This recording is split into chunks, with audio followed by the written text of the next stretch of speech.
theme song that You can't do it. can't do the real one. You have to pay for it if you do it. No, but I'm putting spaces in there. References for our sake, not yours, audience. This is our Pride Month week. This is our Pride episode for the Wednesday Club, which I've been really looking forward to for a long time. And we got maybe the best possible special guest today. We are so honored to have you here. Marc Andreyko. Wow, you guys have a low bar for I greatness. was about to give you some shade, but they couldn't show up, so we got. Yeah, I was going to say, how many people turned it down? It's like when Barry Pepper gets a lead role in a movie. Oh. It's like, now, we will get into a lot of your specific credits later, but if you would briefly introduce yourself for our audience. Sure, my name's Marc Andreyko. I've been writing comics now for this will be my 24th year writing comics, which is terrifying. Doesn't look like you've been writing over. Well, I'm a doughy middle-aged guy, so I look like I'm like writers. Stock footage photos are like me going with a pencil. I've written for every major company. I've written for DC, Marvel. I created a character with Jesus Saiz called Manhunter, which was a new version of that. DC. I'm not even on camera. I'm just gonna scoot them in. Some beautiful books by I Marc. can't hold them myself. That's here, my assistant. You hold them. I've written. I just finished writing Batman 66 meets Wonder Woman 77 with Jeff Parker, which is the first time Linda Carter and Adam West's characters meet. That's so. I did cool. a run on Batwoman. What else have I done? I wrote a Deadpool Wolverine annual that keeps getting reprinted, so thank you, Ryan Reynolds. Yeah, I've been doing this for a long time. Also? Oh, yes, Doctor Strange. My first gig was with P. Craig Russell. That's Doctor Strange, What Is It That Disturbs You, Stephen? It's now been reprinted in the graphic novel. He has a problem. He has a real... he's aware of my problem.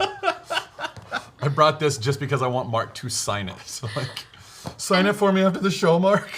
$5. Okay, I'll give you 10. We will be getting also into this, but this is a very special project that you came up with. And you know what? I was planning to do the history first and talk about you second, but I am too excited by the pre-show that we did and the wonderful you were telling. So if I can ask you again to talk a little bit about it and launch right into it. Sure. Can you tell us about Love Yeah, is Love? Love is Love is an anthology graphic novel, 144 pages with over 350 creators. It was designed to raise money. It was designed mostly as a sort of catharsis for my grief after the Pulse nightclub shooting in Orlando last June. And as a kid who grew up in the 80s of We Are the World, it was like, if you have a skill set in the arts, I'm like, let's do something. So that morning I woke up and was just feeling horrified and sick. And I just Facebook messaged him, like, comics community, let's do something. If anybody wants to do this book, I'll organize it. And less than 36 hours later, DC was on board, IDW was on board. I had two of the best editors in comics volunteering their time, and then 2 weeks after that, we were in progress, and then December 28th, the book hit the stands and debuted at #1 on the New York Times bestseller list. J.K. Rowling was gracious enough to let us use a Harry Potter quote that Jim Lee drew, so it's the first time that Harry Potter's ever appeared and probably the only time. Patty Jenkins. Harry Potter 20, by the way. Yeah, Patty Jenkins, who is everyone now knows her name. She's a household name, well deserved for the brilliant Wonder Woman movie. She wrote the introduction because she had worked on Monster in Orlando and had a tie to the community.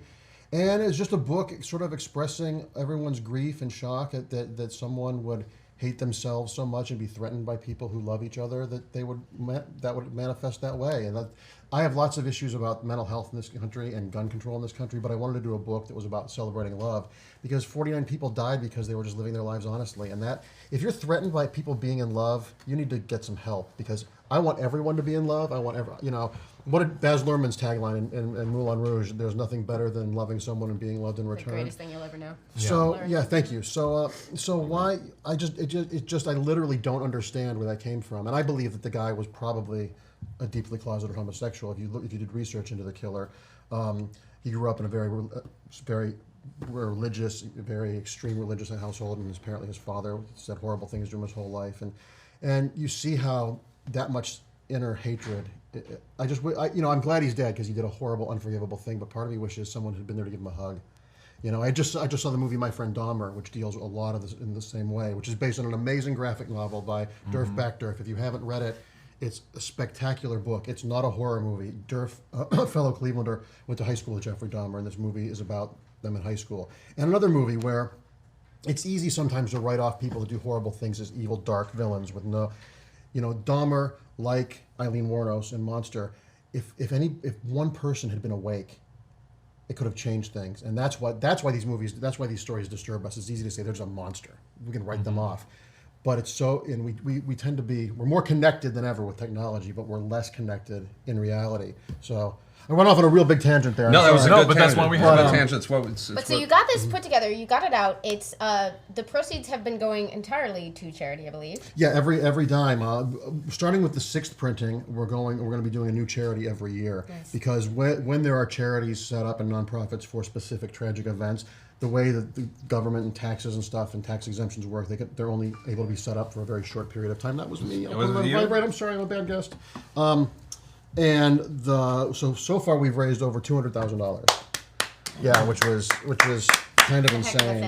And I was mentioning to you guys, we're talking to at least 7 foreign publishers about doing foreign editions, translations of this with material of local artists in those communities to give money to local charities, LGBT charities around the world. So to me, the fact that the book came out and it's printed correctly is a miracle. The fact that it's good is even more of a testament to everyone who volunteered their time. I mean, we have Grant Morrison, Matt Bomer, Taryn Killam, Mark Millar, Brian Bendis, Jason Aaron. There's hundreds of people. I'm not picking. Carr Andrews, Jim Lee.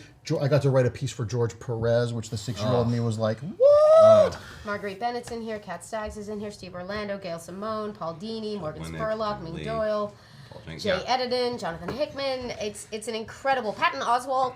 In addition to every comic book artist you could ever think of, Brandon Peterson, Sean Phillips, Mike Oming, George Perez, Jim Lee, Dan Parent. Yeah, we've got Dan Parents here.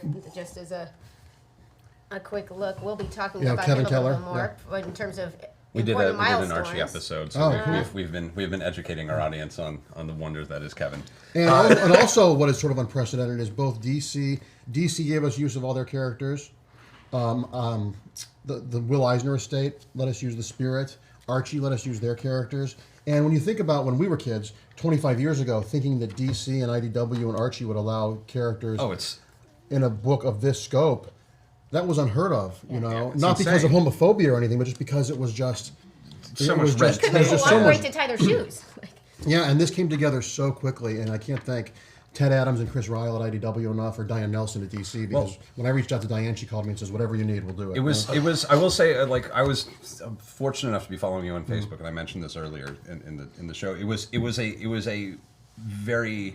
was a potent enough Facebook message that I've never really forgotten finding it and reading it and going, oh my God, this is the beginning of something interesting. Yeah, I remember having that exact same reaction, going like, oh my God, this is going to be something. And the book itself is, beyond even what it has done, and what it has done is spectacular. The book itself is a unique. I would like to pick a fight with you. Okay.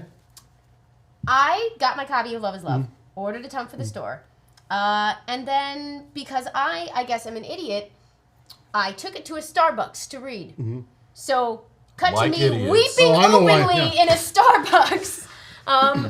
Why you make it so good? I'll say my goal was to reread it for this show, because every luck. week, and I got maybe 30 pages in because I had to stop every 6 pages because I was upsetting my girlfriend by my I remember, curled up fetal position on the couch, going no too much. I remember too much. you warned me. You were like, it's a tough read. You're gonna cry every other page, and I was like, I'm a pretty tough guy, and then I opened the first page and was like, "Oh God, this is tough already." There's a couple of them that I can't look at that are really get me. Carr Andrews' piece in particular just guts me. It's a piece of a young little black boy hugging his mom roast. Yeah, I know the And the only text in it is the last tweet a guy sent to his mother from the bathroom at Pulse before he died. Oh God, are we doing this? Are we doing this to people? I feel do really bad. I know you all have shit to do today, and I really apologize to be dropping this on you, but here we are. But I wanted it to be that way. God. It has to be. I said to a bunch of there was one anonymous person who said, "Oh, this book's coming out 6 months after. You think anyone's going to care?" And my first response was, "You're awful. You're a garbage fire." And my second response was, the moment this doesn't hurt is the moment we as a society need to be eliminated by the media, because we can't become inured to events like this. This wasn't just an LGBT tragedy. This was a human tragedy. Yeah. We got to see people, parents and loved ones and friends and stuff that this humanized it in such a way. And to be able to, I say it was a privilege to be able to do this book, to honor these people, because I can't imagine the loss, because they were all kids for the most part. There was one woman, Brenda McCool. She was 49, survived cancer twice, was the mother of 11. She stepped in front of the gunman and saved her son's life and died. Jeez. Damon Lindelof and Lenil, you did that piece, and it's like, it just is what it is. It should be said. It should be a call to arms, especially in the way the world is now, that we have a president that said, I don't exist according to the new census, a president who said, I love the gays, but didn't acknowledge the LGBT Pride Month, a president who is just a vile man. We need this to hurt so people wake up and get involved, because and I don't want to get too political on a comic book show. But we need to pursue hold our government responsible with the same passion we do when Marvel has Spider-Man's costume wrong in an issue. Well, and that point, hold each other responsible. Yes. And there's little something I actually want to ask you about this book, because this was a very powerful moment for me rereading it. Is the very first page is the in memoriam. And one of the things I did the first time I shared this book with somebody is they were like, well, who worked on it? And I'm like, oh God, I'm going to find the list. Hold on it. And I immediately turned to the first page going, this is a list of people who worked. No, this is not the list of people who worked on it. Oh my God. Well, that needed to be first. And it's because of its placement, it's just, you find it over and over again, and it really... Well, and also, too, when you look at it, the length of that list, you're like, you thought, oh, there's 100 creators in this book. That's the list, there's 49 100 people this book was for at that point, and there are so many things in this book that are so well built to keep you invested on this very visceral emotional level. Well, and the response to it has been more than I could have hoped for. I mean, we were number one on Amazon for a very long time. And IDW said we're going to keep the book in print, which is awesome, because I do there are a lot of pieces that are specifically about Orlando, but there are also a lot of pieces that transcend that. There are pieces like Chris Gage and his wife did a piece about a gay couple that they knew that had adopted a bunch of special needs kids in North Carolina, which is important on so many levels, because North Carolina is trying to be Florida now. Yeah, and Andre Bresson, who's the artist of Birthright, drew that, and it's a very personal piece. Well, to and them. it's just like the story of how that guy was suicidal until he found something that he was good at and enjoyed doing, and then he did it more and more and more and turned it into a multi-million-dollar industry. And Scott Snyder wrote a great piece about when he worked at Disney World in Florida. Oh my God, that was and Sean so Jock did the piece for it. It's a beautiful personal piece. Tony Bedard talked about how when he lived in Florida, he and his buddies would always go to gay clubs, and that's where he met his wife, because he could approach a woman without it. And there's all those personal stories are what makes it matter to me. And I wanted a wide berth of gay, straight, bi, trans, different genders, because I didn't want it to be. There was a place for a book that's all LGBT creators. But I wanted a book that transcended political and wanted it to be loved. Because I've gotten messages from people who were conservatives who read this book, and they're like, "Thank you for doing this book." So I wasn't out to convert politics. I was out to touch people, because we're all more connected than we're different. As someone who grew up in very conservative Texas and attended seminary and stuff like that, there was so much. No, so you had a lot of gay friends. Yeah. But there was a lot in that book that I really appreciated, because it was like, I grew up around those people. At some point I was that person, and was able to grow out of it. And there was a piece in there, I can't remember who wrote it, but they talked about how they were raised seeing the world one way, but then because they kept an open mind, they were able to kind of see the truth of relationships and love in front of them and be like, the stuff that these people are teaching doesn't equal what I'm seeing, so I'm going to forget this and move on to that, but this still exists. And there's a tremendous range of pieces, like what you were saying, a tremendous variety within the pieces that you gathered for this, where some are just about the feeling of devastation, some are angry, some are thoughtful, some are funny, and a lot of them, like the one about getting to the gentleman, whoever wrote the one where that was how he met his wife. Who was that? Tony Bedard. Tony Bedard. Carl Moline is the artist on that. Some of them, they're about joy and life and celebrating and love, and it's all in this book, and it takes you on quite a ride. Well, once again, I had mentioned this when we did the Facebook Live thing. The rhythm of the book is completely responsible from Jamie Rich, the DC editor, and Sarah Gatos, who was the IDW editor. I left it to them. I said, you guys are maestros at what you do. I will let you put the pages in order. I'll read it, and if I have an issue, I'll bring it up. But that's what you do every day. I'm not going to tell you how to do your job. And they're the real heroes in the book, because it's a spectacular rhythm. They were working. They have full-time jobs at DC and IDW, editing anywhere between 10 and 15 projects a month, and they both did this on their own time. So it really is a book that is kind of like, much like Wonder Woman's origin, her original origin, something brought to life from love. This was totally brought to life from love. And I will admit, as somebody who does a lot of stuff on the internet, I don't know how you guys feel about this. And this on the internet? I know, weird, isn't it? One last thing, I'm going to cut you off. Yeah, no, do it. If this is available on Amazon.com, and if you order the digital version through Comixology and wherever else, there are 20 extra pages of material that we couldn't fit in, including. I did not know that. Didn't know that. Including, you'll be borrowing my including comics. pieces. There's a Captain Carrot piece by Scott Shaw. There's a piece I got to write that Olivier Copiel did. There's an Amanda Connor piece that is absolutely lovely and needs to be a T-shirt. It's the 20 pages aren't deleted scenes, or 20 pages of stuff we just couldn't fit in. So there's great stuff in there. There's I'm forgetting some people. There's the 20 pages are great. So A lot of our I viewers will are be picking that Comixology up. kids. So go to Comixology, buy it. Once again, all the proceeds continue to go to charity. After the fifth printing, the charity for the next year, the next calendar year, is the Trevor Project, which is a great project named after a short film Jodie Foster produced about a suicidal young gay kid. They have a 24-hour hotline for LGBT adolescents, and we're going to change the charity every year until hopefully we don't need to do it anymore.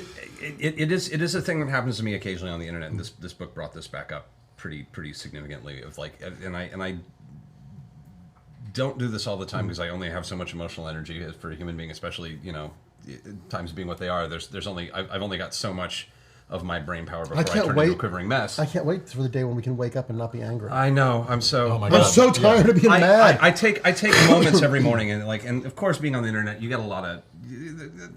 There's hate and trolling that come my way, and like a lot of it is nothing I didn't hear in high school, nothing that I'm not used to.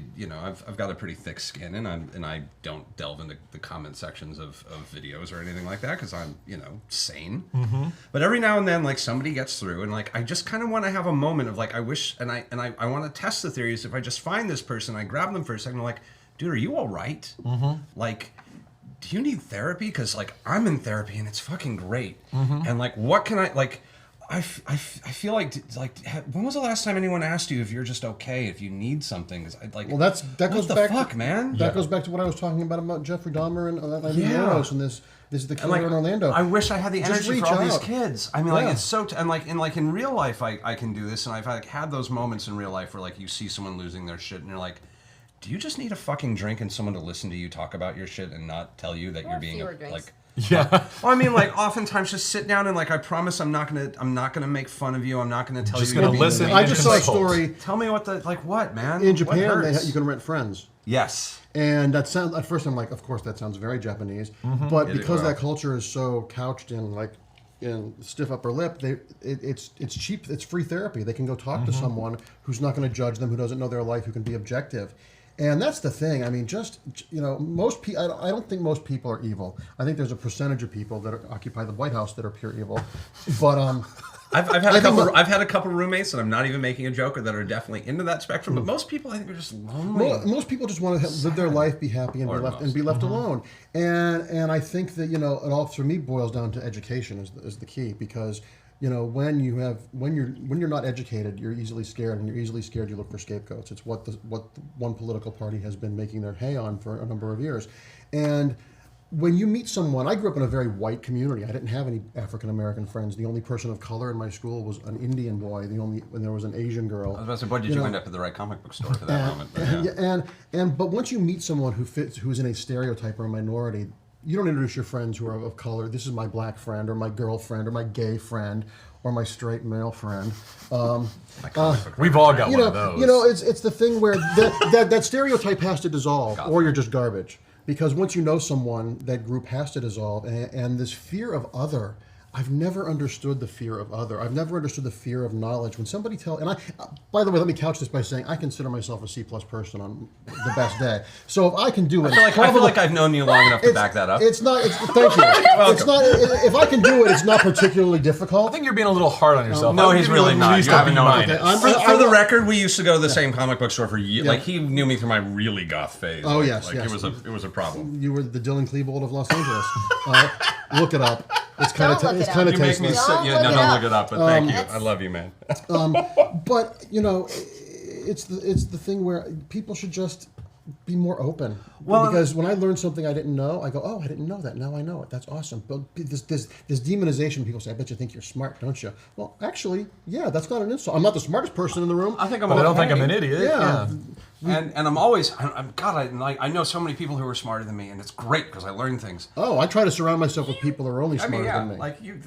Everybody incredibly on this intelligent. table teaches me things all the time, So and I love it. let me ask you a question. You may not be able to answer it. 8.5.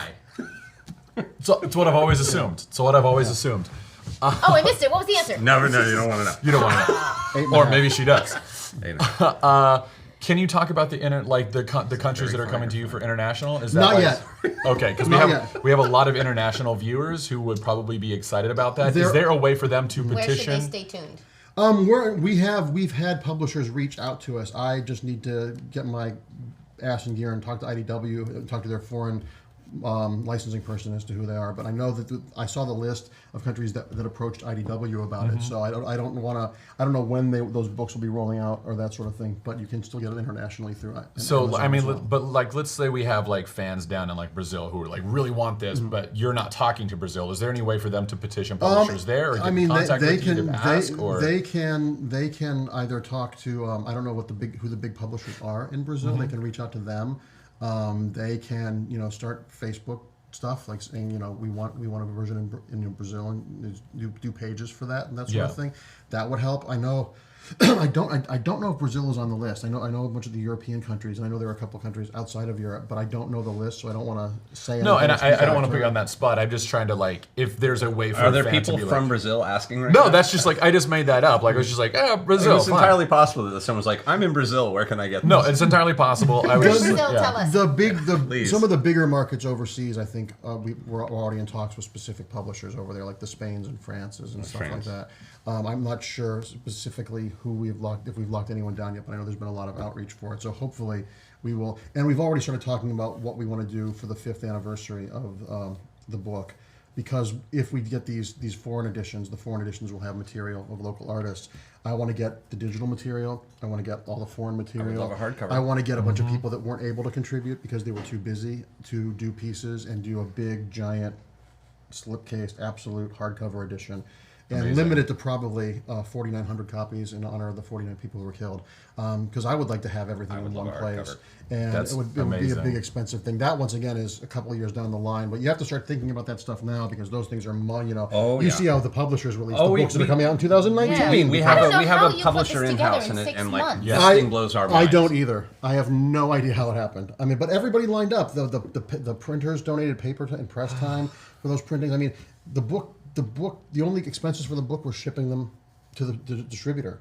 Wow. So every single dime that we made went directly to charity, which is, That's amazing. It was the perfect storm of something really beautiful happening out of something really, really, really awful. And such an artistic accomplishment. It is, and it is so legitimate. It is such a remarkable artistic accomplishment. Well, I'm very proud of it. I tend to shy away from it. I kind of planted the seed, but there were a lot of gardeners who really tended it and made it what it was. So I'm part of it, and I'm very proud to kind of be the spokesperson for it. But it was on the backs of 500 people, and on unfortunately the blood of 49 people, that this book came to life. And it gives me hope, because there's so much negativity in the genre world with Gamergate and some of the misogyny and stuff. We don't know what that is. And to have all these people, because everyone in that book, I reached out to some of my big name friends because I did want to have some names to anchor it, because I wanted the book to sell to make money. But everybody, I think every single piece in this except one was edited. Or wasn't edited, I mean. They were turned out to be. There were a couple of balloon placements that we changed for effect, but most of the stuff kind of sprung fully formed from each and every one of the creators. Wow. So that's why I think the radioactivity Did they of pitch it. you the kind of piece they wanted to do, or It wasn't a real formal pitch cycle because there wasn't time. Yeah.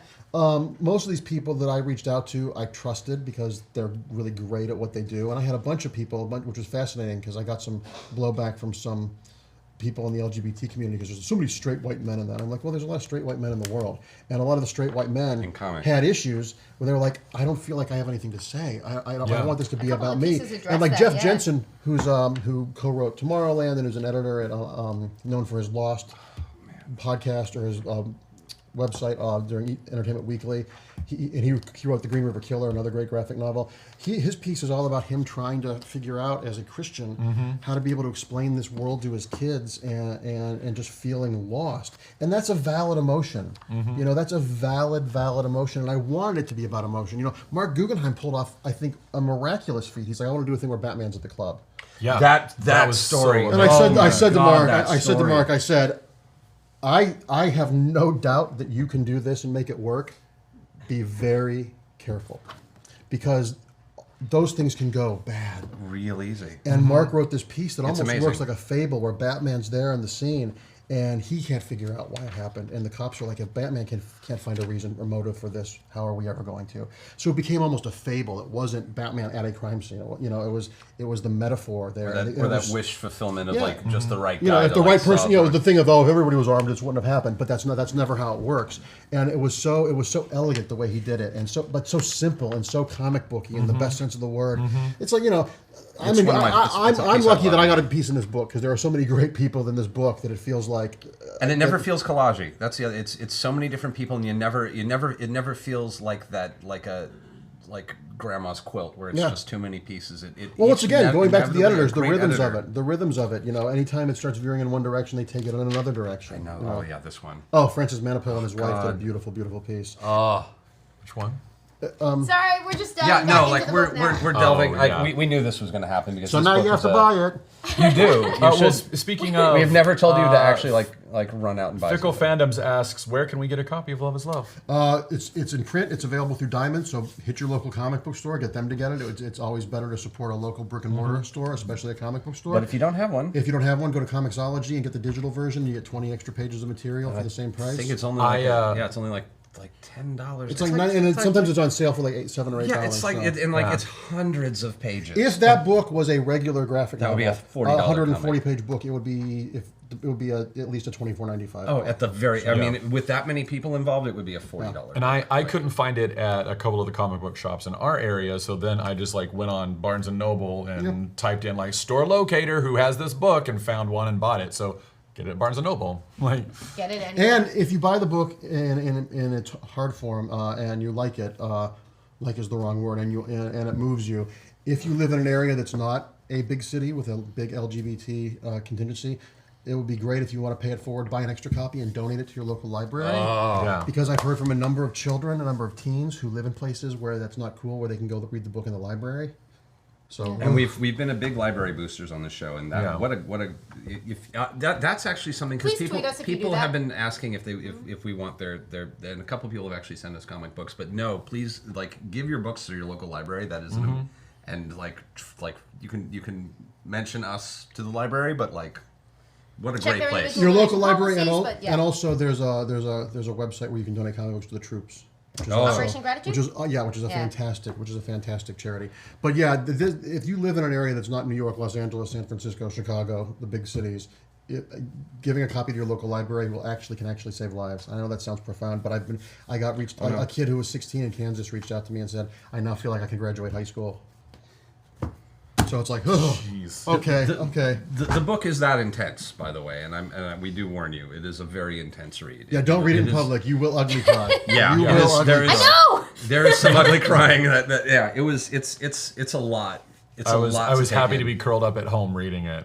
Oh god, yeah. Imagine what I had to do for 6 months getting these every couple of days. Oh my god. I felt like I bit my lip in the same place metaphorically every day. Yeah. That was another thought I had reading it, was just knowing you, was going, how did you deal with this for 6 months? 'Cause Luckily, you are luckily the speed of the project. you're not famous for being able to take a bunch of shit all the time. There Holy was cow, dude. There was no time I could appreciate the pieces, but just the accelerated rate of which we had to do this book, there was just no time. There was no time. It was like, it's like, in the old credits for the Incredible Hulk TV show, the mom flips the car because of adrenaline. This was flipping a car with adrenaline. Yeah, 'cause I didn't have time. Emotional adrenaline. I could look at the pieces and appreciate them, but I didn't have time to let the sadness get to me, because I had to do this for these people. I was genuinely wondering how you got through the production of this book. Just 'cause Well, it's- and also the unwavering support of the comics community. I mean, once again, I've said it so many times with DC and IDW, this book would not exist without them.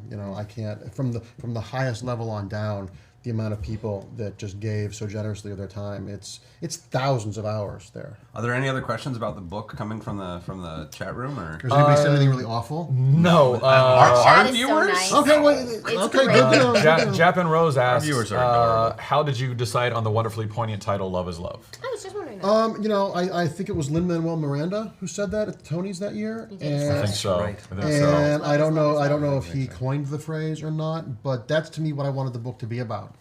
Yeah. You know, it was just a bunch of people. Because the thing too that a lot of the genre comic viewers, let me put gay bars into a context you'll understand. Gay bars today aren't, and I don't mean that it's some kind of. Oh no, I remember.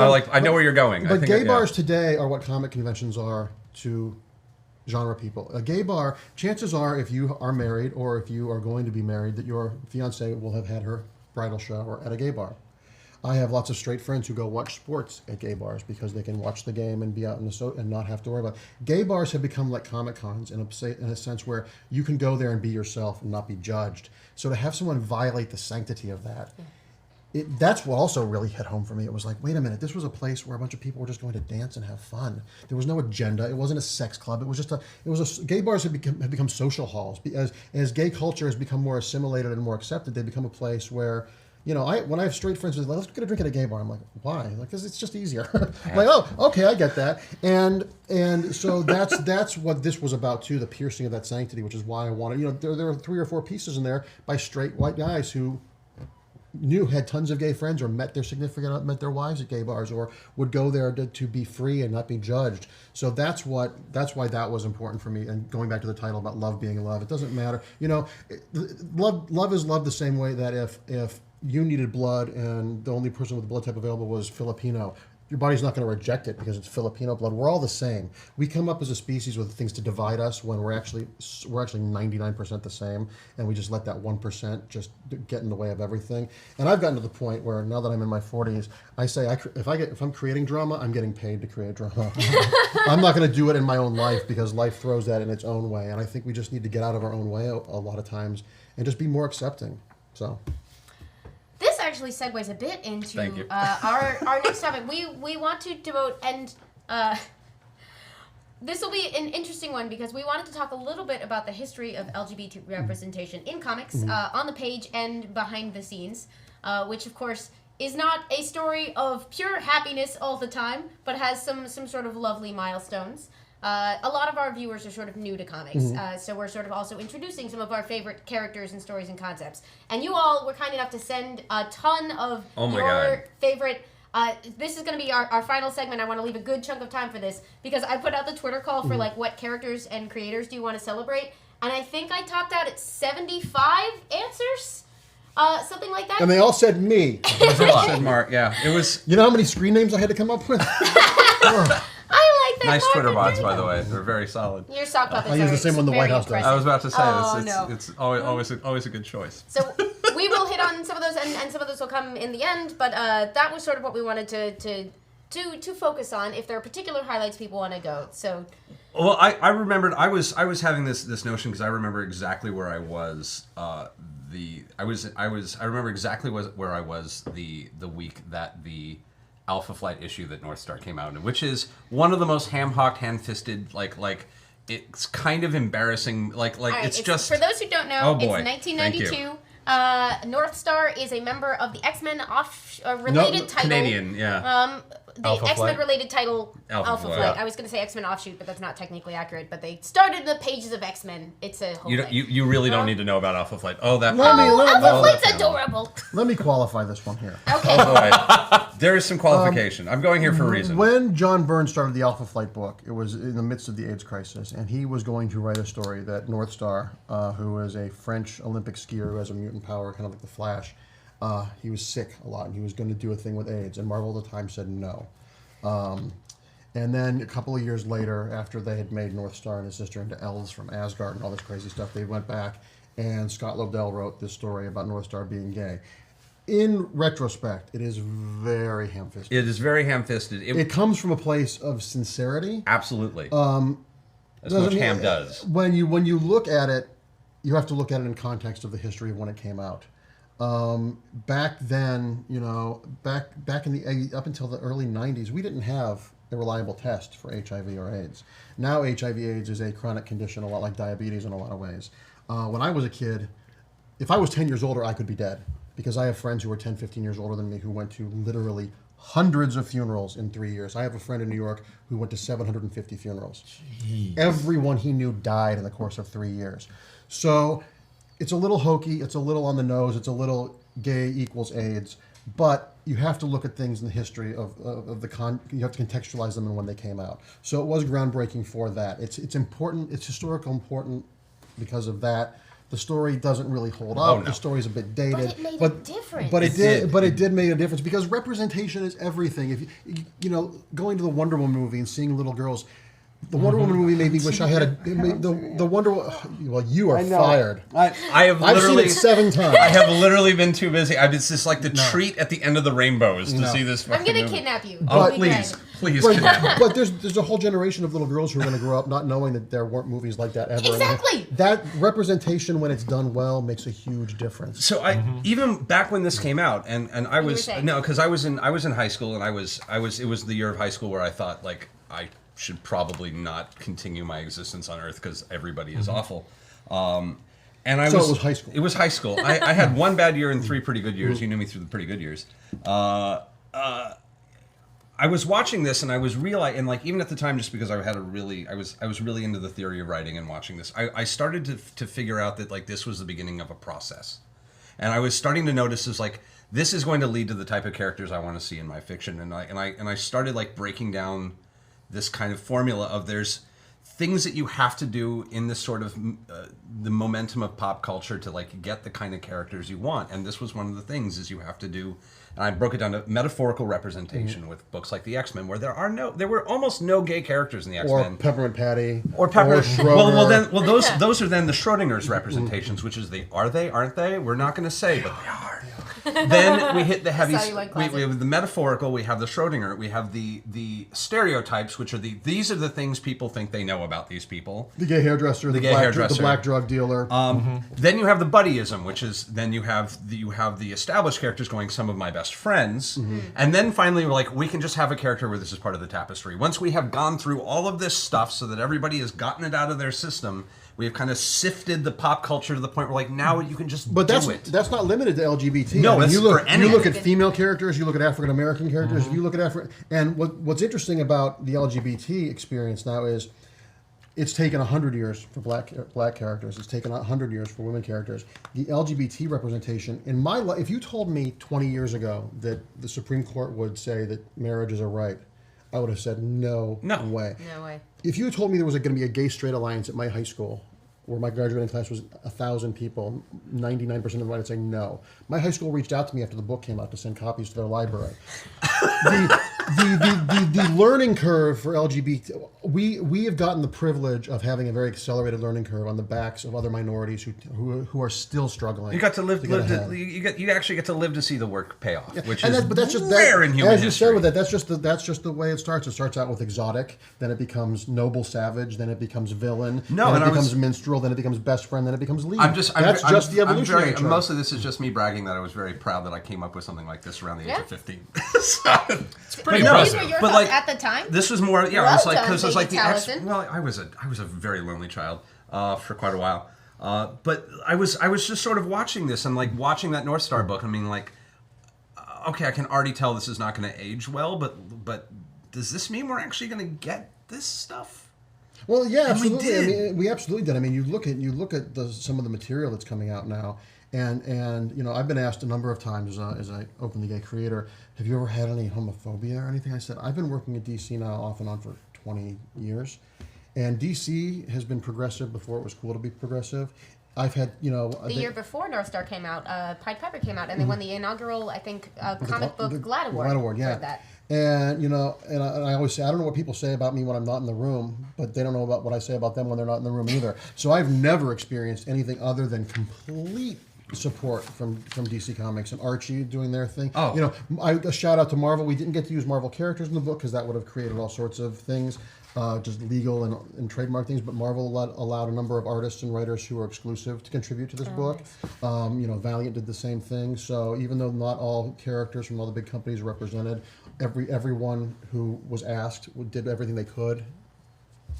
I'm trying to find the name of this character. What's that? I was trying to find. I started delving into trying to figure out where were the oldest transgender superhero I could find. Well, Grant did stuff in Invisibles. Well, you could argue before that, Doom Patrol. Doom Patrol. Yeah, you could also argue that this isn't trans exactly, but the original Starhawk in the Guardians of the Galaxy. Yeah. We've had that He and his conversation. wife shared the same body, the same way Rick Jones and Aletta. Captain Marvel That did. falls under my There's metaphorical interesting- representation. That's much more metaphorical, and because they were a married couple, it makes it a little bit left of center. But that's You get a lot of attempts with interesting results. I want to shout out an article I particularly like, which at the time it was written in fall 2015, I think, was essentially the complete history of transgender characters in American comic books. It was over at Autostraddle, which is a lovely site. And the great thing about that article is that it is now no longer nearly complete because the last 2 years have sort of had as much good trans representation as the entire 100 years before. I think that's a hyperbole, but probably not by much. Well, that's another thing we need to talk about too in the comics community. You know, the comics community has a huge percentage of gay LGBT readers and contributors and writers and artists, because straight guys look at superheroes because they're big buff guys and they do the good thing, they win the superhero. Gay people look at them because there's also the idolization of the body. You know, there's the figure, because the costumes are basically painted on them. It's almost like Da Vinci. And there's also the secret identity thing, which has huge resonance with gay people, because it's much that doesn't have the resonance now for a lot of the world that it did when I was a kid. But when I was a kid, it was like, oh, when I go out with my gay friends, I can be who I am. But when I go back, I have to be Clark Kent when I'm back in my background. Yeah, there Well, was a lot of any community that has sort of code switching Yeah. will sort of immediately identify with certain superhero fiction. It's why what Brian Bendis is doing with Miles Morales is so spectacular. No pun intended, because it's a Spider-Man adjective. That was Spectacular terrible. That Spider-Man. was terrible. But he did an issue where Miles' mask was torn, and a reporter took a picture and said, "He's a black guy." Wait a minute, Spider-Man can be black? Yes, Spider-Man can be black. So once again, it's very subtle stuff like that changes things. When you're not trying to get a message across, when you're not trying to be didactic, that's when the stuff resonates the most.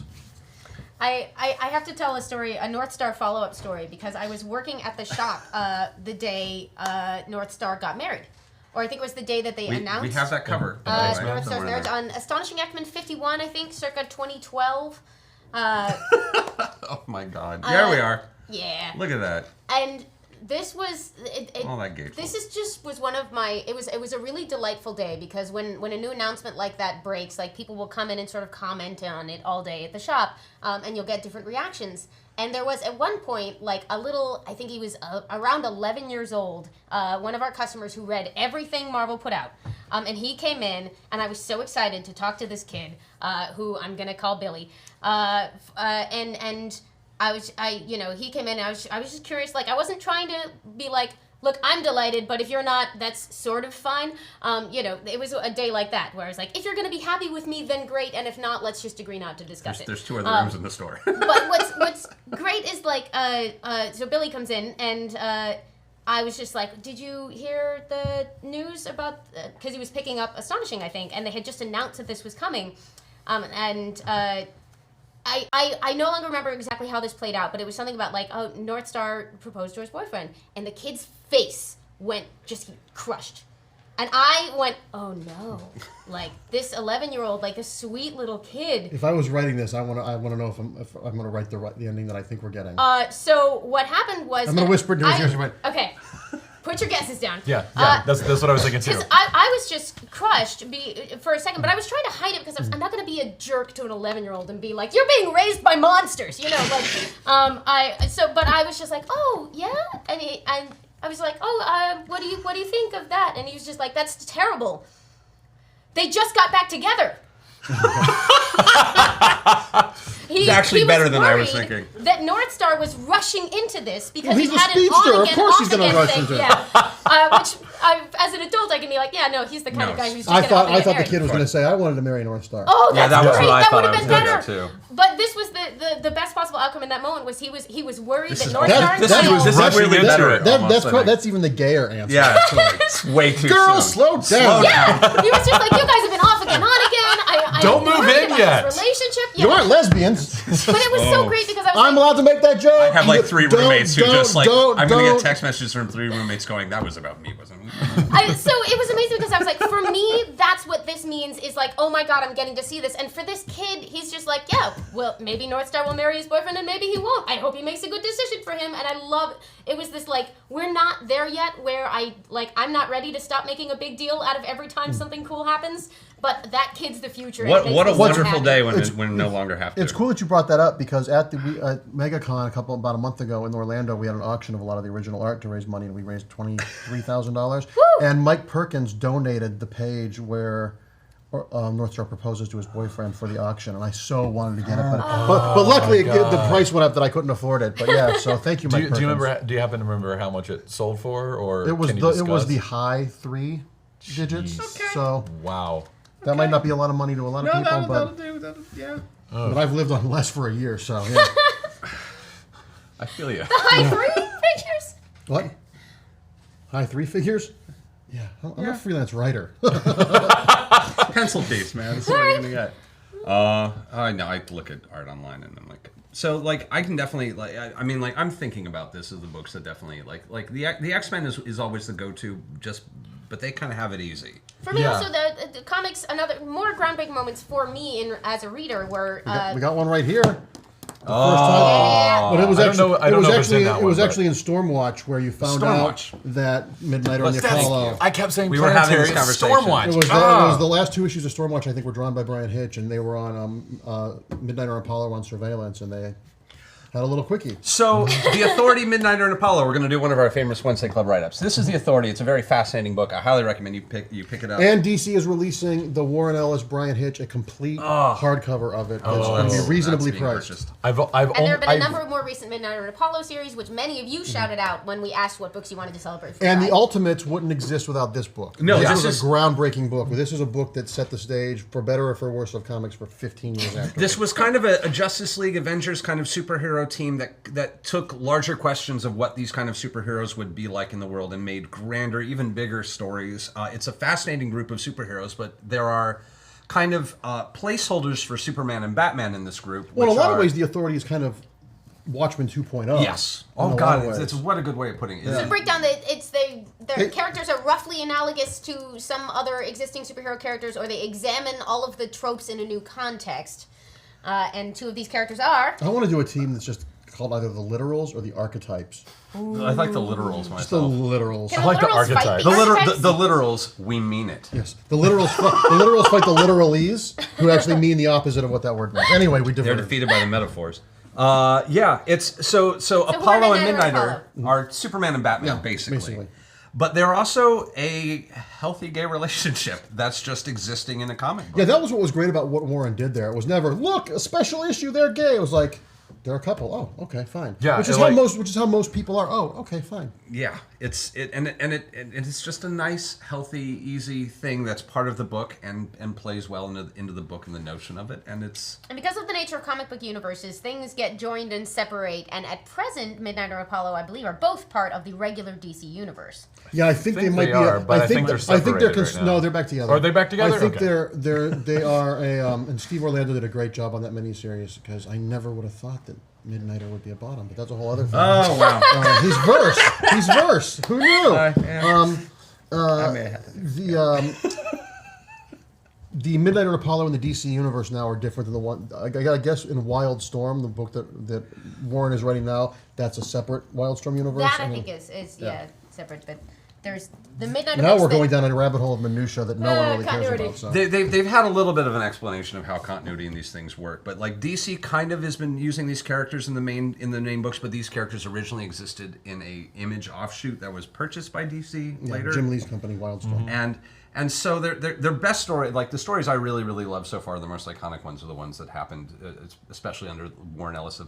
There was a book. What was the first one? Was Stormwatch? Yeah, Stormwatch was great. Which gave way to the Authority, which was. And you can read all this stuff. All the Warren Ellis Stormwatches are collected in 2 trade paperbacks, and the Authority stuff is collected as well. But DC, I think, announced they're going to be doing a big Authority one of their like a $50 hardcover of all the stuff. And this is and I find that a lot of the Wildstorm stuff, and there's a reason that we haven't talked a ton about it, and the reason that I haven't anyway. One of those reasons is that I haven't read very much of old. Is that they're comic books that are I find I get far more enjoyment out of them because I already have a lot of comic book knowledge. They're comic books that really reward you for knowing. They're not quite a remix, but they really give you a lot of love for figuring out or knowing things about comic books already, and they're very much commentaries on the existing comic books. And because they were all creator-owned, actual real change could happen as opposed to the illusion of change. They could take the archetypes and flip them on their heads and do things you always wanted to see in a Batman or a Spider-Man or a Wonder Woman story, but you couldn't really do in a Batman or a Spider-Man or a Wonder Woman story because it's too far. Well, you got to put the toys back in the box, and it deviates too far from their mission statements. So in that sense, it was. In that sense, it was like a well, DJ there's even a whole section where like Kirby is a villain. They actually have like Jack Kirby shows up as a villain, and there's a whole Authority story of him making his own superheroes to fight the Authority, and they've got like basically this cigar chomping, suspenders wearing angry guy whose job it is to just come up with superheroes that geneticists then make to attack like the Authority. It's great, but like knowing was he named Jack Kirby? No, but it was Jack Kirby. No, he was working for the company, and they it wasn't he was the villain. He was creating these things for the company, and the company stole them from him and bastardized them and made them evil. Yes, thank you. Kirby wasn't the villain. He wasn't the villain. Kirby was Kirby. Kirby was Kirby. Yeah. Subtext is rapidly becoming text. So, but knowing a little bit about that just makes these stories even more rewarding. Like, they're great on their own right, and they do stand up, but they're just, once, like, Planetary, again, is one of those, is from the Wildstorm universe, which is just a tour of pop culture.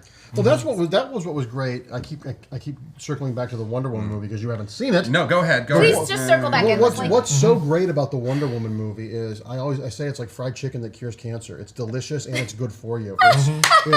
It's I have not been this emotionally affected by a mainstream movie. Maybe since Back to the Future. Wow. It's the most I paid to see a movie in the theater since Back to the Future. I'll probably go see it again tonight. But in it, Wonder Woman, Patty Jenkins should just be allowed to direct everything. Yeah, I'm on board. And if you think she's talented, she's super fucking cool. Oh! I told her when I met her, I'm like, if we were friends in high school, we'd be smoking cigarettes out behind the cafeteria during lunch because she's just awesome. Her passion and her joy for what she does just shines through everything she makes. But what's great about the Wonder Woman movie is you don't need to know anything about Wonder Woman if you go see that movie. If you do know Wonder Woman, there are subtle nods for it. If you know the history of superhero film, there are two great homages to the Richard Donner Superman. And she does these homages in a way that are like, look how clever I am, they're just in there. In fact, I told people there are two, and a bunch of friends were like, what's the other one? And when I told them the other one, they're like, oh my God. Wait, so what is the other one? The revolving door. Of course. And Wonder Woman, while talking about LGBT and acceptance, Wonder Woman has a character, Lucy Davis, Candy, who is a heavy woman. Never once is her weight mentioned. Never once is she the butt of a fat joke. And it's just, I mean, I get goosebumps every time I talk about this movie. I cry talking about this movie. This movie, that's what's joyful in this movie. This movie makes it look so easy. It's a movie where you realize, one, that Patty is a genius because she trusts silence. So many movies we've seen for the past 20 years are just an assault on the senses. The silences in this movie propel it. The subtlety of the movie propels it. It made you also remember we haven't had a superhero reveal in a movie since the first Batman movie with Michael Keaton. When she comes out the first time in her Wonder Woman costume, it's opera. It's the Superman theme by John Williams, and we don't do that in the movies. This leans in to the myth of this stuff. This leans into the heroicism of it, and it's just a movie that I'm so thrilled that it's doing so well because it proves that if you give people good things, they will respond to them. And every single person I know who's seen the movie has seen it more than once. It's killing me that I've only seen it once. Like, I will see it again. I haven't had a chance. I like to go see it and watch the audience watch it now because there are things in it where you get to see these little girls experiencing what I felt the first time I saw Superman when I was 8 years old in the theater. And we as white men we're used to the fact that it's always all about us. So we're seeing literally history be changed by this movie in the best sense of the word. I can't wait. I hope I live long enough to see all the 6-year-old girls in their 30s when they're running this shit. Think about the stuff they're not going to put up with. We'll have flying cars and healthcare. It'll be great. It'll be great because seeing these little girls is just we forget as artists, and this is getting into a little bit of pretense about how the stuff we create, where we just try and tell stories that entertain us, how that can affect and change people's lives. and we can't think about it too much Yeah, because you'd if we do, probably go crazy, right? you'd go crazy. You'd freeze because you wouldn't want that responsibility. But we're living in a world that even with all this awful, there are flowers growing through the remains of the rubble, which is nice to see. So if the planet's still alive in 20 years, I think we're going to it's going to be a really great place. And this Wonder Woman moment is an important moment in so many levels, cinematically, comic book wise, as far as female leads and all that stuff. Because it's not a girl movie, it's not a comic book movie. No, it's a war movie. The same way Dark Knight was a crime It's movie. all those things. And culture is not a rocket ship. We all don't get on the rocket ship to planet culture and go up into the moon. Culture is like life. It is chaotic. It is violent. It is hungry.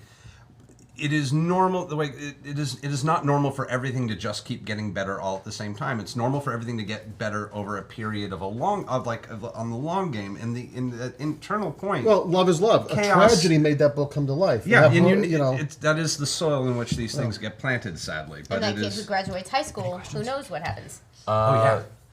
We've got Black Market Bingo asking, what does pride mean to each of you individually? Ooh. Well, pride for me is a loaded word because as a writer, I think pride, I think hubris, I think pride can be a detriment.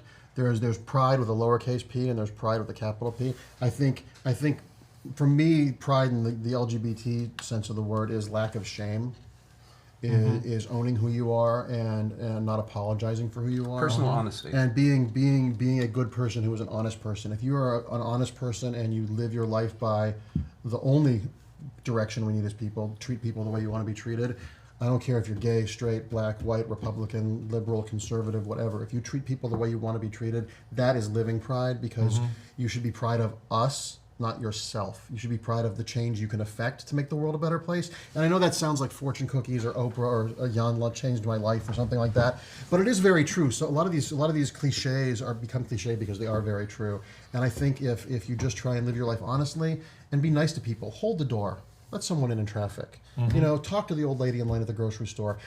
You never know what difference that's going to make. You never know how that's going to change the course of someone's life. So why not? It's Harry Tuttle. If you remember the movie Brazil, Harry Tuttle, it was always was like a weird character that stuck with me. It was just that plumber who comes in like a ninja and fixes the plumbing and just goes, "We're all in this together, anytime," and then vanishes out. And I was like, "What a great!" The one who gets it.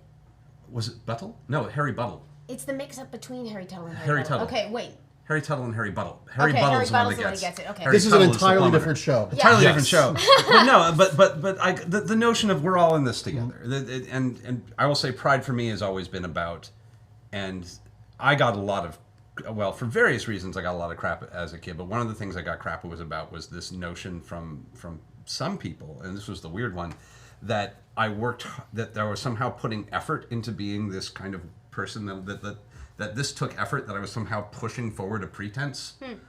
And I just kind of had to do this is actually... Who has the energy? Who has the energy to pretend to be this weird and awkward? This is just me letting go. And if I'm not Andy Kaufman. This is no, all real. this is not an act. This is just, occasionally it's curated, which is different, especially this being the internet. But just the notion that if we all are in the honesty that I was talking about, it's not honesty to other people necessarily, but that waking up that morning and just being the person you feel like being, and then just treating everybody the way and just finding that communication between real people, not people trying to live up to some notion of who they think they should be. Once again, I'm going to circle this back to a quote Patty Jenkins said. She talked about how the word cheesy is banned on her sets because she said, when did we become afraid of genuine emotion and sincerity? And I'm guilty of this. We've all become too cool for school. We've all become the kids in Heathers and all that.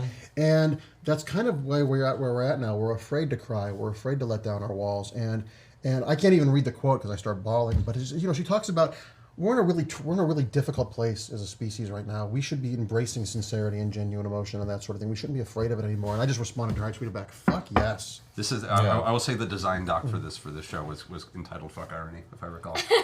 Fuck irony, fuck cynicism. So yeah, there was a great interview that she gave. I can't remember where it was, but apparently back in 2005, she was pitching on Wonder Woman and saying, "I don't want to do the deconstruction, dark and gritty. I want to do Superman. I want to do Christopher Reeve and Superman and Another genuine and sincere." And they were like, "Well, then you're not the right director for this because that's where we're going with it."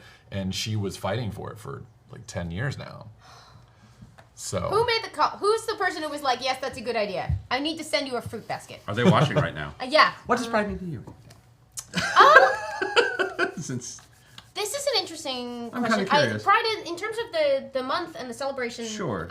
What you said, it's not pride is sort of the sense of hubris that when I think of it, I think of pride in response to centuries of being told to be ashamed. Mm-hmm. It's pride is a response of like, that's not how we're gonna live anymore. We're gonna live in a different way, and we choose to make it real by believing in it and celebrating it. And occasionally throwing rocks at things back in the old days. And less with the rocks now. But you don't have to like us, but we're here. Yeah. I don't need your approval to feel good about myself. And I think that should be for everyone. You know, I am who I am, and if you don't like it, that's your problem, not mine, as long as you're not being a dick. Yeah. You know, if you're awful, that's the whole other story. But if you're living your life honestly and someone doesn't like it, that's theirs. That's on them. And if you have a problem with the way someone else chooses to be happy and they're not hurting anybody, that's a problem that you have. It genuinely sounds exhausting. And just Genuinely and just sounds exhausting. sad. I have so much shit to do every day. Like, who has time for those feelings? Yeah, My exactly. God. Do we have time to go through more history? We do. Oh my God, we have do. so much time to do I wanted more to history. take you Okay, some no, of the important indies that go into this, because some of the Love and Rockets. Love Love and and Rockets, of Rockets. course, Oh. Strangers in Paradise. Strangers in Paradise. Fun Home. Fun Home Fun and Dykes to Home. Watch Out For by Alison Bechdel. The there was a- cartoonist Alison Bechdel wrote a strip in newspapers from Fun Home, now a 1983 to... Fun Home is now a musical. Now a And the musical. sequel, Are You My Mother, is even greater, I think, because it's about her relationship with her mom, and it's so good. It's so good. They're both must-reads. You can get The Essential Dykes to Watch Out For, which was a weekly strip that she did in alternative newspapers for many, many years. And it's collected. It's collected in a bunch of volumes. And there's one called The Essential Dykes to Watch Out For. There was a great strip that was in the back of the old Frontiers magazine, which was a gay national newspaper called Leonard and Larry. That was about a gay couple, two bear guys. That is out of print now, unfortunately. And I don't remember what happened to the creator, but it was really great because it was just a domestic comedy. A lot of If you recognize the name Alison Bechdel from the Bechdel test, by the way, it's from an offhand joke in an early Dykes to Watch Out For strip. It's actually from just this, essentially, like, at the time, I think it was 4 panels. Like, and it's kind of funny that the Bechdel test is named after a lesbian, because how often do lesbians talk about the men in their lives? You know what But I mean? it's essentially one of the characters talking to her friend who's complaining that she's not going to see another movie unless it meets 3 conditions. And of course, many years later, with the advent of the internet and us all getting to talk to each other, we all went, you know, that's a really good point. Let's share it and talk about it and discuss further. And she is one of my all-time favorite cartoonists. She goes through, like, you can get an education in a lot of modern social and political issues just by reading that strip, because she's it a carries on over the years. damn great cartoonist. She's incredible. Her style You'll kind of cry, reminds me you'll of Lynn laugh. Johnson. Yeah. It's very similar to the Speaking For Better or of For Worse, important which also historical notes. yeah, For Better or For Worse was a great strip. Like Gasoline Alley, an old strip, the characters aged in real time, and it was a family strip. And she was Judd Winnick's mentor, Lynn did not Johnson. know that. wow. And she Judd Winnick, who did my Pedro and Me, which is another amazing graphic A novel. graphic novel about Pedro. Last name. Pedro Zamora. Yes, thank you. Who was for a lot of the younger generation their first gay friend, who unfortunately died of AIDS very young, but changed the world by being an out gay character on The Real World back when it was actually still, it wasn't scripted reality, they were just kind of in this house. But Lynn Johnson had the oldest son in her strip, For Better or For Worse. His best friend came out to him. Lawrence. And it was such a controversy at the time, but it was handled with such grace and such elegance. And it was just amazing, and so that and IDW is going to be reprinting For Better or For Worse in big hardcover volumes chronologically starting just this saw summer. that. It's in the previews right now. Such a great strip, and IDW is doing the best curating of our comics history right now. Whether it's those artist edition that Scott Dunbier does, or the Library of Craig American Yo Comics. stuff, which is Yeah. the Library of American Comics, the old horror stuff. Support that stuff because our history is so important to see this stuff. And they've collected Bloom County. They're putting out a hardcover box of all the Bloom County stuff. Which if you wanted to see kind of a history of why politics are where they are now, read Bloom County. And they're all annotated. So if you didn't grow up in the '80s, they'll explain all the references to you. Wait, I really? can't even. Oh my god, that's imagine. awesome. Yeah. Oh god, I still have like my vinyl copy of like the Oh, with like the Bill the Cat. Yeah, Oh I still have my God. Bill the Cat for President T-shirt. Oh, And I use it as like a wristband. You are making me feel so old, man. Thank you so much. Back when we were taking dinosaurs to work. But no, I mean, like I've been talking this week to a lot of my LGBT friends who are much younger than I am about this show that we're doing today, and what a lot of them talked about was like the comic books that web comics was the big thing for the 20-something busted kids. the doors open. Like The 20-something another kids. I mean, level. like I had people compiling me lists of webcomics. I'm like, this is an insane amount. I'm going to put them up on Twitter at some point this week. Nice. But there was so much. I want to curate a little bit. But Well, then we can leapfrog into the 90s and stuff where you had, Phil Jimenez came out in the pages of Tempest. His first boyfriend was Neil Posner, who was a great writer, editor at DC, who died very young of AIDS. You had Alan Heinberg with the Young Avengers. So we've talked about Billy and Teddy. We had a Young Avengers special a couple of weeks ago. I think that was circa 2005. Yeah, you had what Brian K. Vaughan did in Runaways with with both transgender and lesbian characters as well. When I did Manhunter for DC, not to toot my own horn. No. Do it. But Manhunter, Toot Manhunter is away. basically about a lawyer a federal prosecutor in the DC universe in Los Angeles, and she prosecutes supervillain crime, which I kind of don't want to use the metaphor of celebrity crime here in LA. How if you're famous enough, you get away with things. And I also wanted to do a book that was set in a real city in the DC universe. And I wanted her law partner. I said to Dan DiDio when he pitched me a female mentor, I said, we need to have some gay presence in the book. It's Los Angeles. I said, can I make her law partner gay? And I said, and I would love for him to have a boyfriend who was in the superhero community. I said, but I wanted to make one that fits. I don't want to just retrofit someone. I said, I want to find a character that it actually, much like Peppermint Patty or Marcy or Fred, and how did these work? And I went back and researched. One of my favorite books was Infinity Incorporated, which were the superhero kid. It was the equivalent of the Young Avengers. It was the Justice Society's Young Avengers. And there was a character named Obsidian who was the original Green Lantern's son. He had this power of darkness, sort of like Cloak from Cloak and Dagger. And I went back and read all that stuff, and he always had horrible relationships with women. They always ended horribly. He was never really good around them. And then in the Justice League books in the 90s, they kind of danced around the issue of him being gay and being in love with his best friend Nuklon. And I said to Dan, well, I'm not taking Roy Thomas's character and changing it completely. I said, this stuff is there. I can supply you pages where you would think that this was plotted. And DC's like, yep, go for it. So I got to have two gay guys in bed after having sex talking about what the food they were going to order, and then Green Lantern projects himself into the bedroom. And I told him, and what was great about it was there was no backlash. But I just told my mom, I'm like, can you call the 700 Club and pretend to be infuriated by this because I want to get the sales of the book up? But there was no backlash about that. And there's so much. Obsidian was one of the picks that got tweeted at us for our Who Do You Want to Celebrate? Oh, I love him as a character. I hope that. Obsidian and Jade both. I hope in like, Rebirth. I hope that stuff comes back into the DC universe because I have such a fetish for the JSA and the All-Star Squadron and all that stuff. I'm a huge Stargirl fan. I would kill to write that stuff. Those characters, I got to touch base on them a little when Manhunter was out. It's available in 5 trade paperbacks. They're all in print. And where can they get them? Amazon. It's still available through local comic book stores. And Comixology. Yeah, I think they just finished the run on Comixology just this past year. I got 2 of them right here. But there's also there've been some other gay characters in the X-Men. There've been a bunch of those characters. What are I don't know how to say Anole. I've always said it Anole. Yeah. Like, this is the problem with reading. From the new X-Men run. The X-Men found them, in my opinion, and please feel free to disagree. I always sort of found themselves in an interesting conundrum because their basic metaphor of the X-Men is this notion of intolerance, but intolerance for this made-up theory of the superpower being like the focus of the intolerance. I feel like they had a really hard time then layering real-world intolerance into it. And like one of the things that instantly broke for me, like the metaphor of the X-Men broke for me with this thing called the image inducer.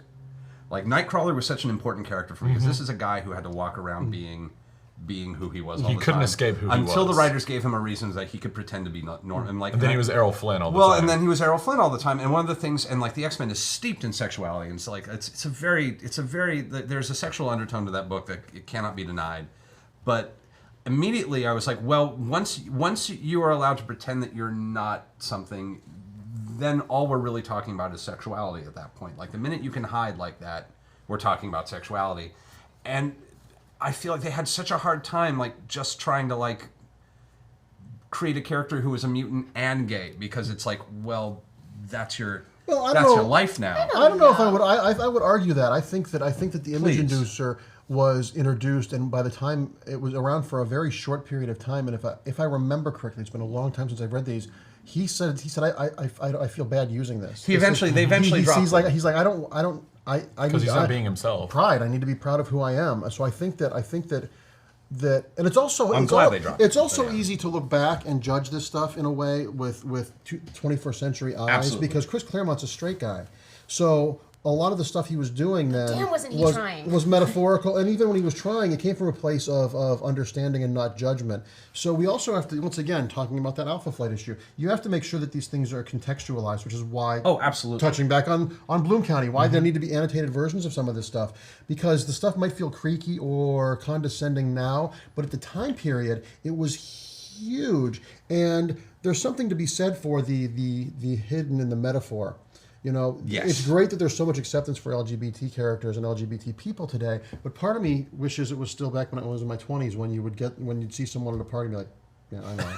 And it was just unsaid, or you would know that Peppermint Patty and Marcy are going to have a bed and breakfast in Oregon when they're adults. Obviously. And all that secret handshake stuff it's immeasurably better now. And I'm putting this but I would never want it to change. But there was something that the not knowing, the not having everyone be in on the joke, was nice because it also gave us an ownership of ourselves where it was the club we could control. We were the bouncer at the door of this club.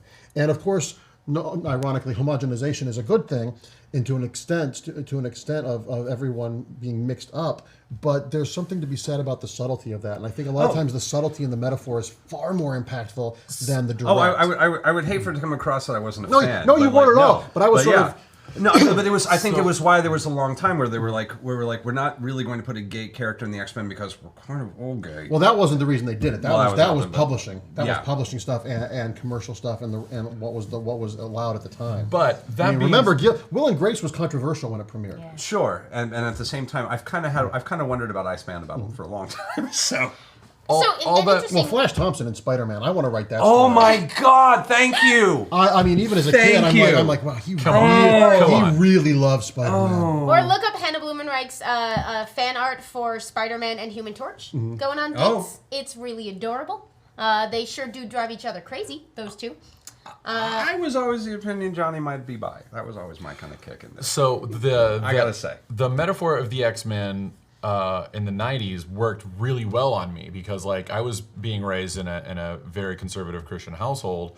You know, my parents were very loving and wonderful people, but like I was raised like homosexuality is a sin.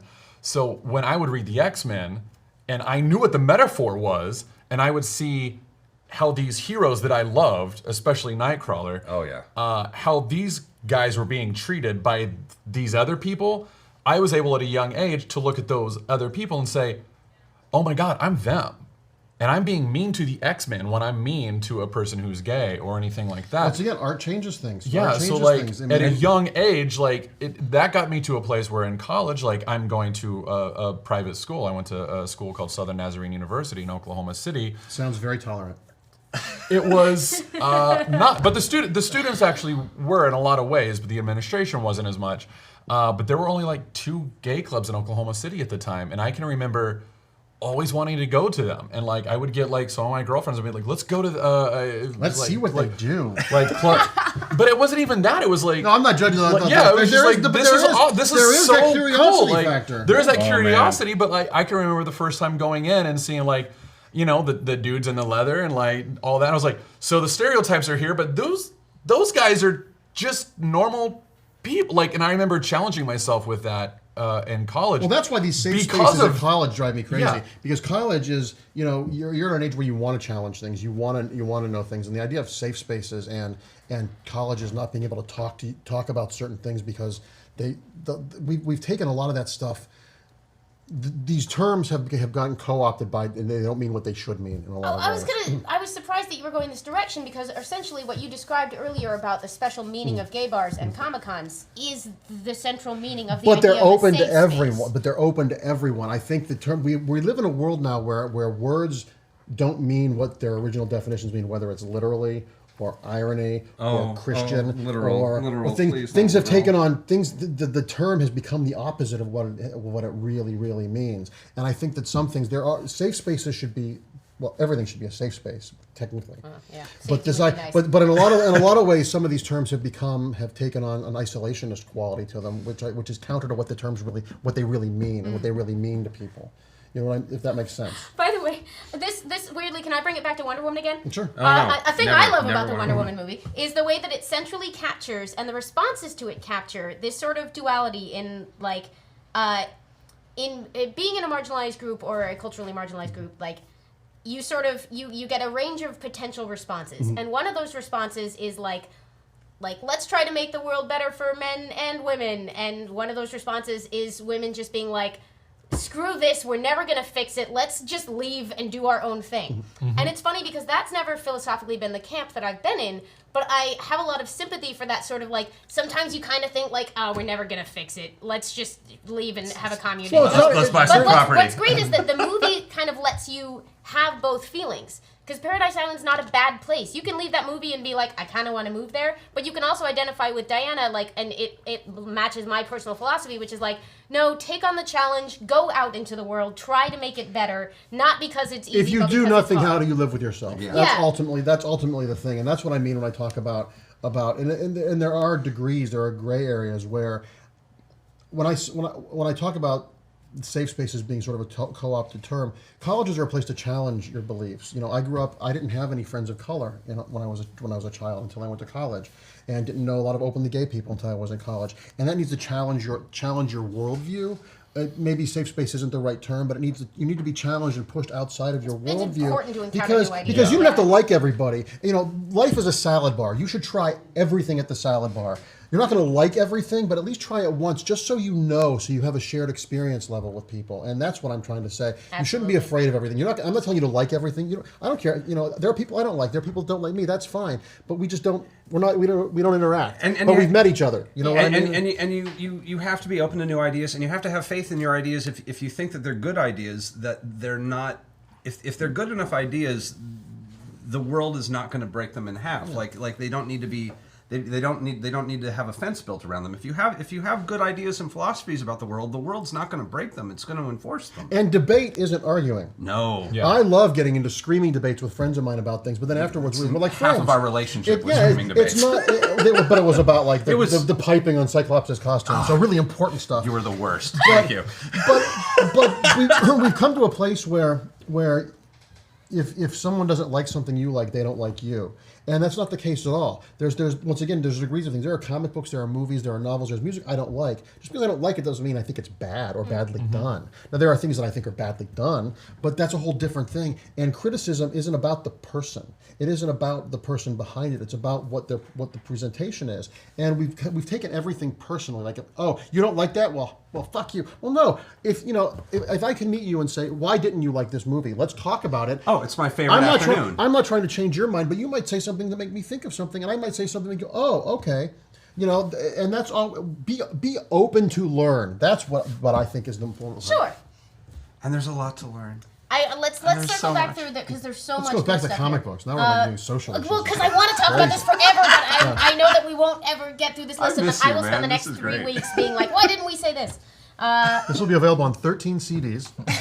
Yes, and we will get through absolutely everything. Oh. I see, and I can't do it. We talked about that too much. Like, it's such an interesting balance of like when you engage with those ideas and when they belong in certain discourses. Because I went to college in North Carolina, which means that the professors were sort of fighting this constant battle to sort of like educate us about broader principles while also confronting people who came in with a wide variety of viewpoints. And it was sort of like, you can't always, like, the effects of, like, campus speech and classroom speech specifically is an interesting and complicated issue for a reason. Because if kids come in, like, not every day can be about your classmates saying, well, I don't think gays should get married. And you're like, okay, well, that's not really relevant right now, and it does not help with our discussion, and it's making everybody else feel real shitty. This is botany class. We need to move on. But it's the same people that say things like that are the same people that get mad when we take down statues from the Civil War. Yeah. Yeah, but you guys lost. You lost. No, anyway, I'm being good. We're back on topic. Okay. Sorry. Good for you, New Orleans and Louisiana. Yeah, good for you. heck About yeah. goddamn time. Speaking of moving into the damn future and welcoming people into it, Batwoman. Oh my God. That was kind of a big one. Yeah, absolutely. 2006, I think. Because there's different approaches. When you're looking at a body of comics characters who've mostly existed for like 50 to 70 years, you have a couple different options. One is, and I love the way you described this, to look for people in the existing mythology who can, without real friction, be reinterpreted or revealed or added to, like you did with Obsidian. Another one is to just make up somebody new, basically. And it's we gotta put this into context. DC Comics let their number one franchise, maybe even Warner Brothers, after Harry Potter, the number one profit engine for Warner Brothers, a huge corporation, allowed an openly gay character in the Bat universe. A gay Jewish woman! A gay Jewish woman named Batwoman. Yeah. Not some other character who lives in Gotham City, and she's Bruce Wayne's cousin. That shows, once again, how we went from 0 to 60. This was less than 20 years after that North Star book. Yeah. That's a big effing amazing. deal. That's a big deal. And once again, what Greg and J.H. Williams did with the creation of her, and I was lucky enough to get to write a run with her, and I would love to write her again. She's such a fascinating character. I'm going to throw some of your Throw her up there. Read the stuff by Greg and J.H. That's the really, really great stuff. Read it all. Start with it, at least. Read Well, it all. there are 2 trades of mine, but you can read that stuff. But they really, I was just aping on the song. I was just, what is it called? Improvising on a song that they started writing. They wrote her as a character who was definitely queer, definitely female, but wasn't queer or female at the same time. Because I always say that being gay is a huge part of who I am, but it's also an utterly insignificant part of who I am. We're all have the same day-to-day struggles. And what they did with that was so fascinating because they took stuff and ran with it in a way that had never been done before, in a way that was, once again, it wasn't, she was outed in the military during the days of Don't Ask, Don't Tell, but it was never about that. It was never that. That was about getting her to where she needed to be. She was a damaged character who wanted to do well, who happened to be gay. And that's always the thing. If the adjective is first, put the adjective, that's a facet. So we have Compel Bast asking, wait, Batwoman is Bruce Wayne's cousin? Yep. Yep. So read issue 25 of Batwoman, my first issue. Is it? And I didn't say it Well, because, bam. but she's Bruce Wayne's cousin, yeah. There we are. Kate Kane.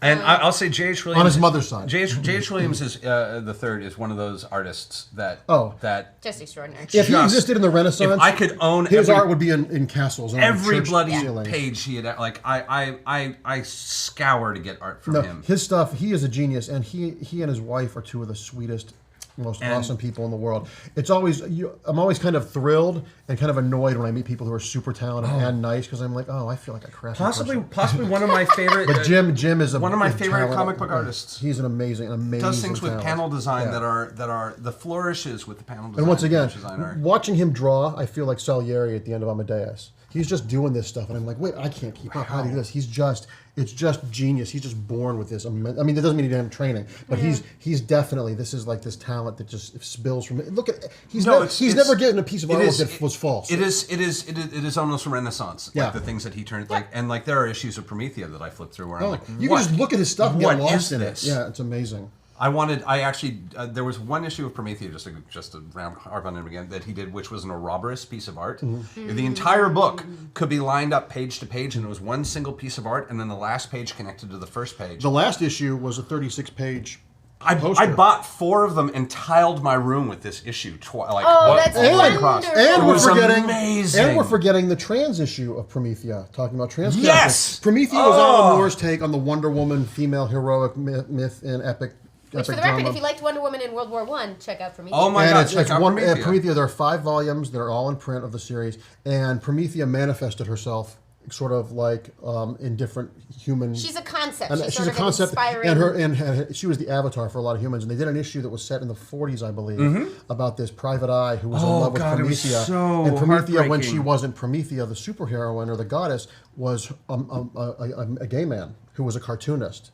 And it ends very tragically, but that was a Very groundbreaking story tragically. as well. But yeah, Promethea one of my favorite books. is one of those things that it reads like a novel. It is a dense read, and what's great about Alan's stuff, even when it's super complicated, is he trusts you enough that you can keep up. Yeah. It's so nice to be treated like an adult with a brain in entertainment, because so much entertainment makes us sit back. I like stuff that makes me lean in and challenges me. And once again, it's J.H. Williams, where he really came best. into his own for the first No, time. that was the book that where I was allowed like, him to who- experiment. who is this And guy? those I can't recommend. If you like Wonder Woman, this is Wonder Woman adjacent and plays with I'd a lot forgotten of- about that particular story. That's and Jose Villarrubia did the there's photos The in it. photorealistic stuff in there is amazing. So and that's it's such a one tragic thing that story. does haunt sort of the early history, and it makes a lot of these stories stand out, but is also a thing that I like celebrating the modern additions to, is that like a lot of stories, especially if you're telling a historical story about a gay or lesbian or transgender person, there tends to be a lot of tragedy.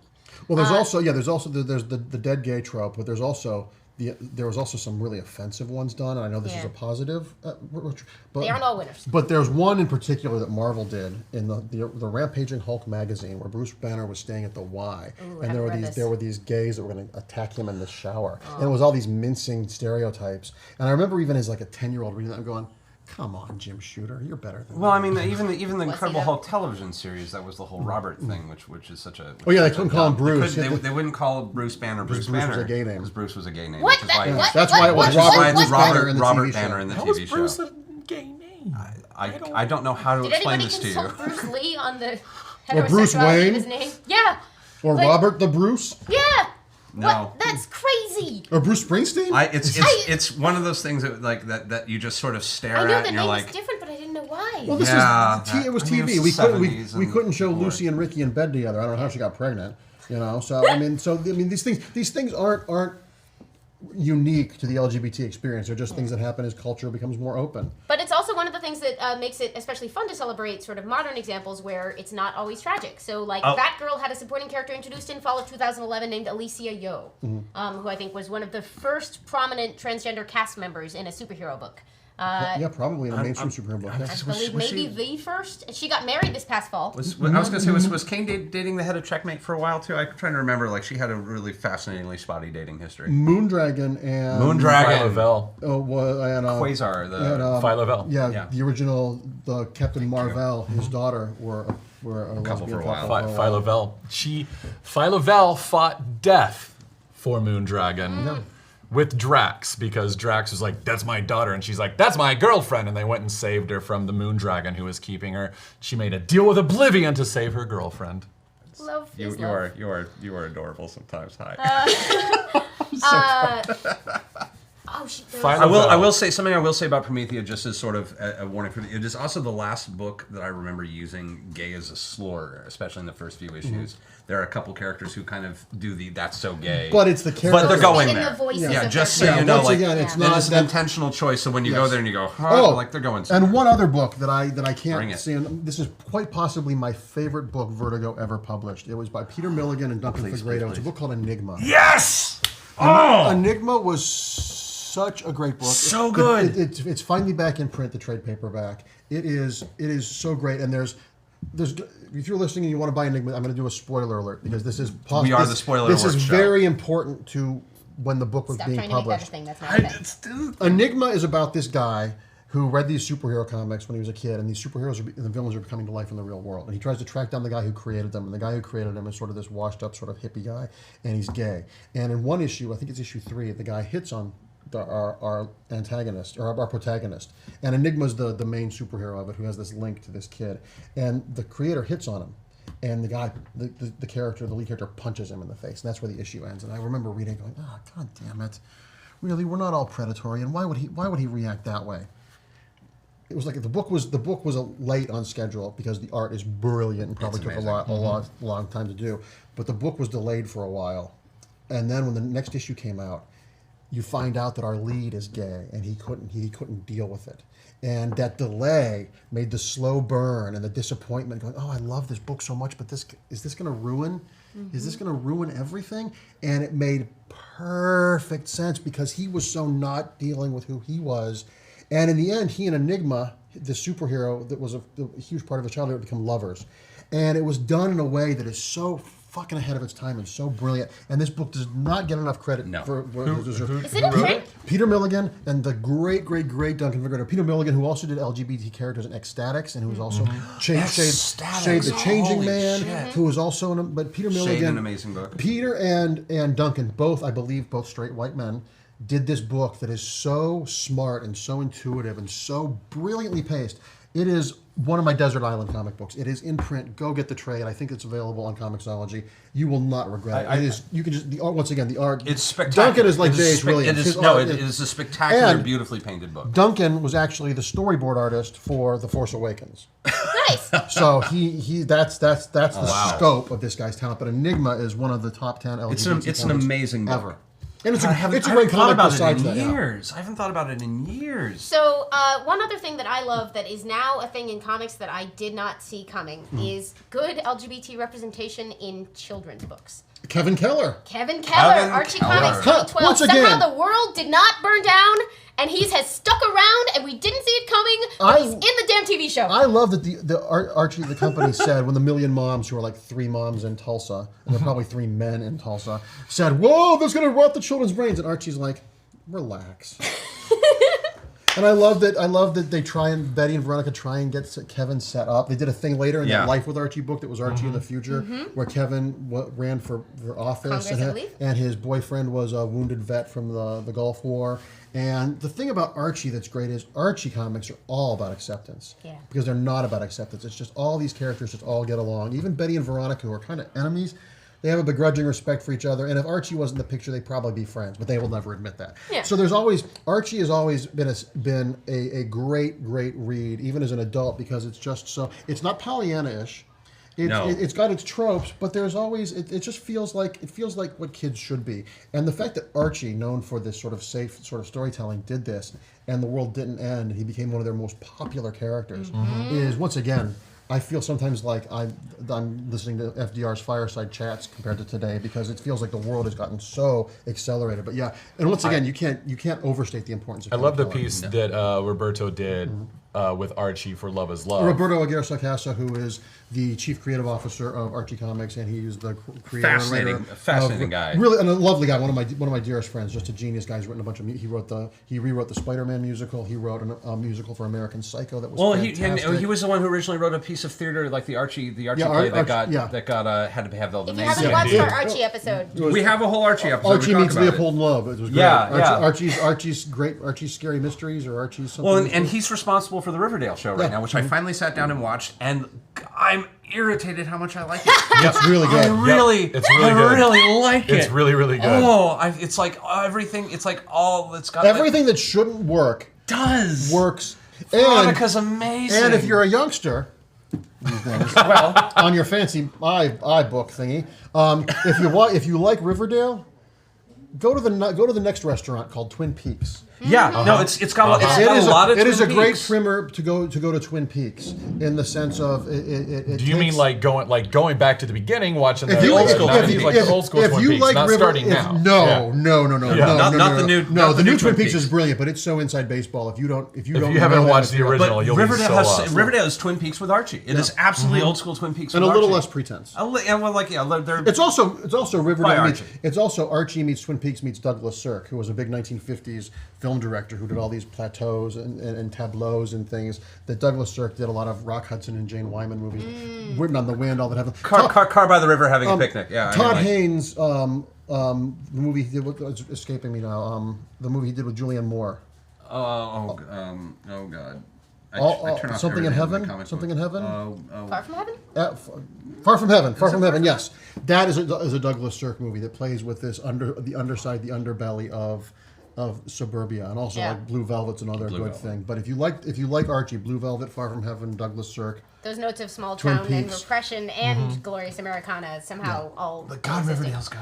Yeah, Riverdale's really good. Yeah. But we have so much to get through. So much. I love the piece in Love Is Love because it was like, we can do it. Of course we can do it. Let's go do it. We're gonna go do it. And I was like, oh God, I love Archie so much. Yeah. Like, it's But so... their earnestness is positive. It's not you're not looking down at these characters. You're looking at what youth is supposed to be. Why not? But why? Yeah. No. Why? I'm sorry. Not why, but why not? Let's just do this. Let's and just that sort do of it. energy We'll go is play it. so- We'll play a concert. Yeah, the Archies will It'll play be great. too. It'll be great. Yeah. We've got an idea for the beach renovation. You know, like it's good stuff. So we also get things, and Shannon Waters. This is the key in having great creatives who bring their own experiences to things, and like for better or for worse, their own agendas, and usually for better.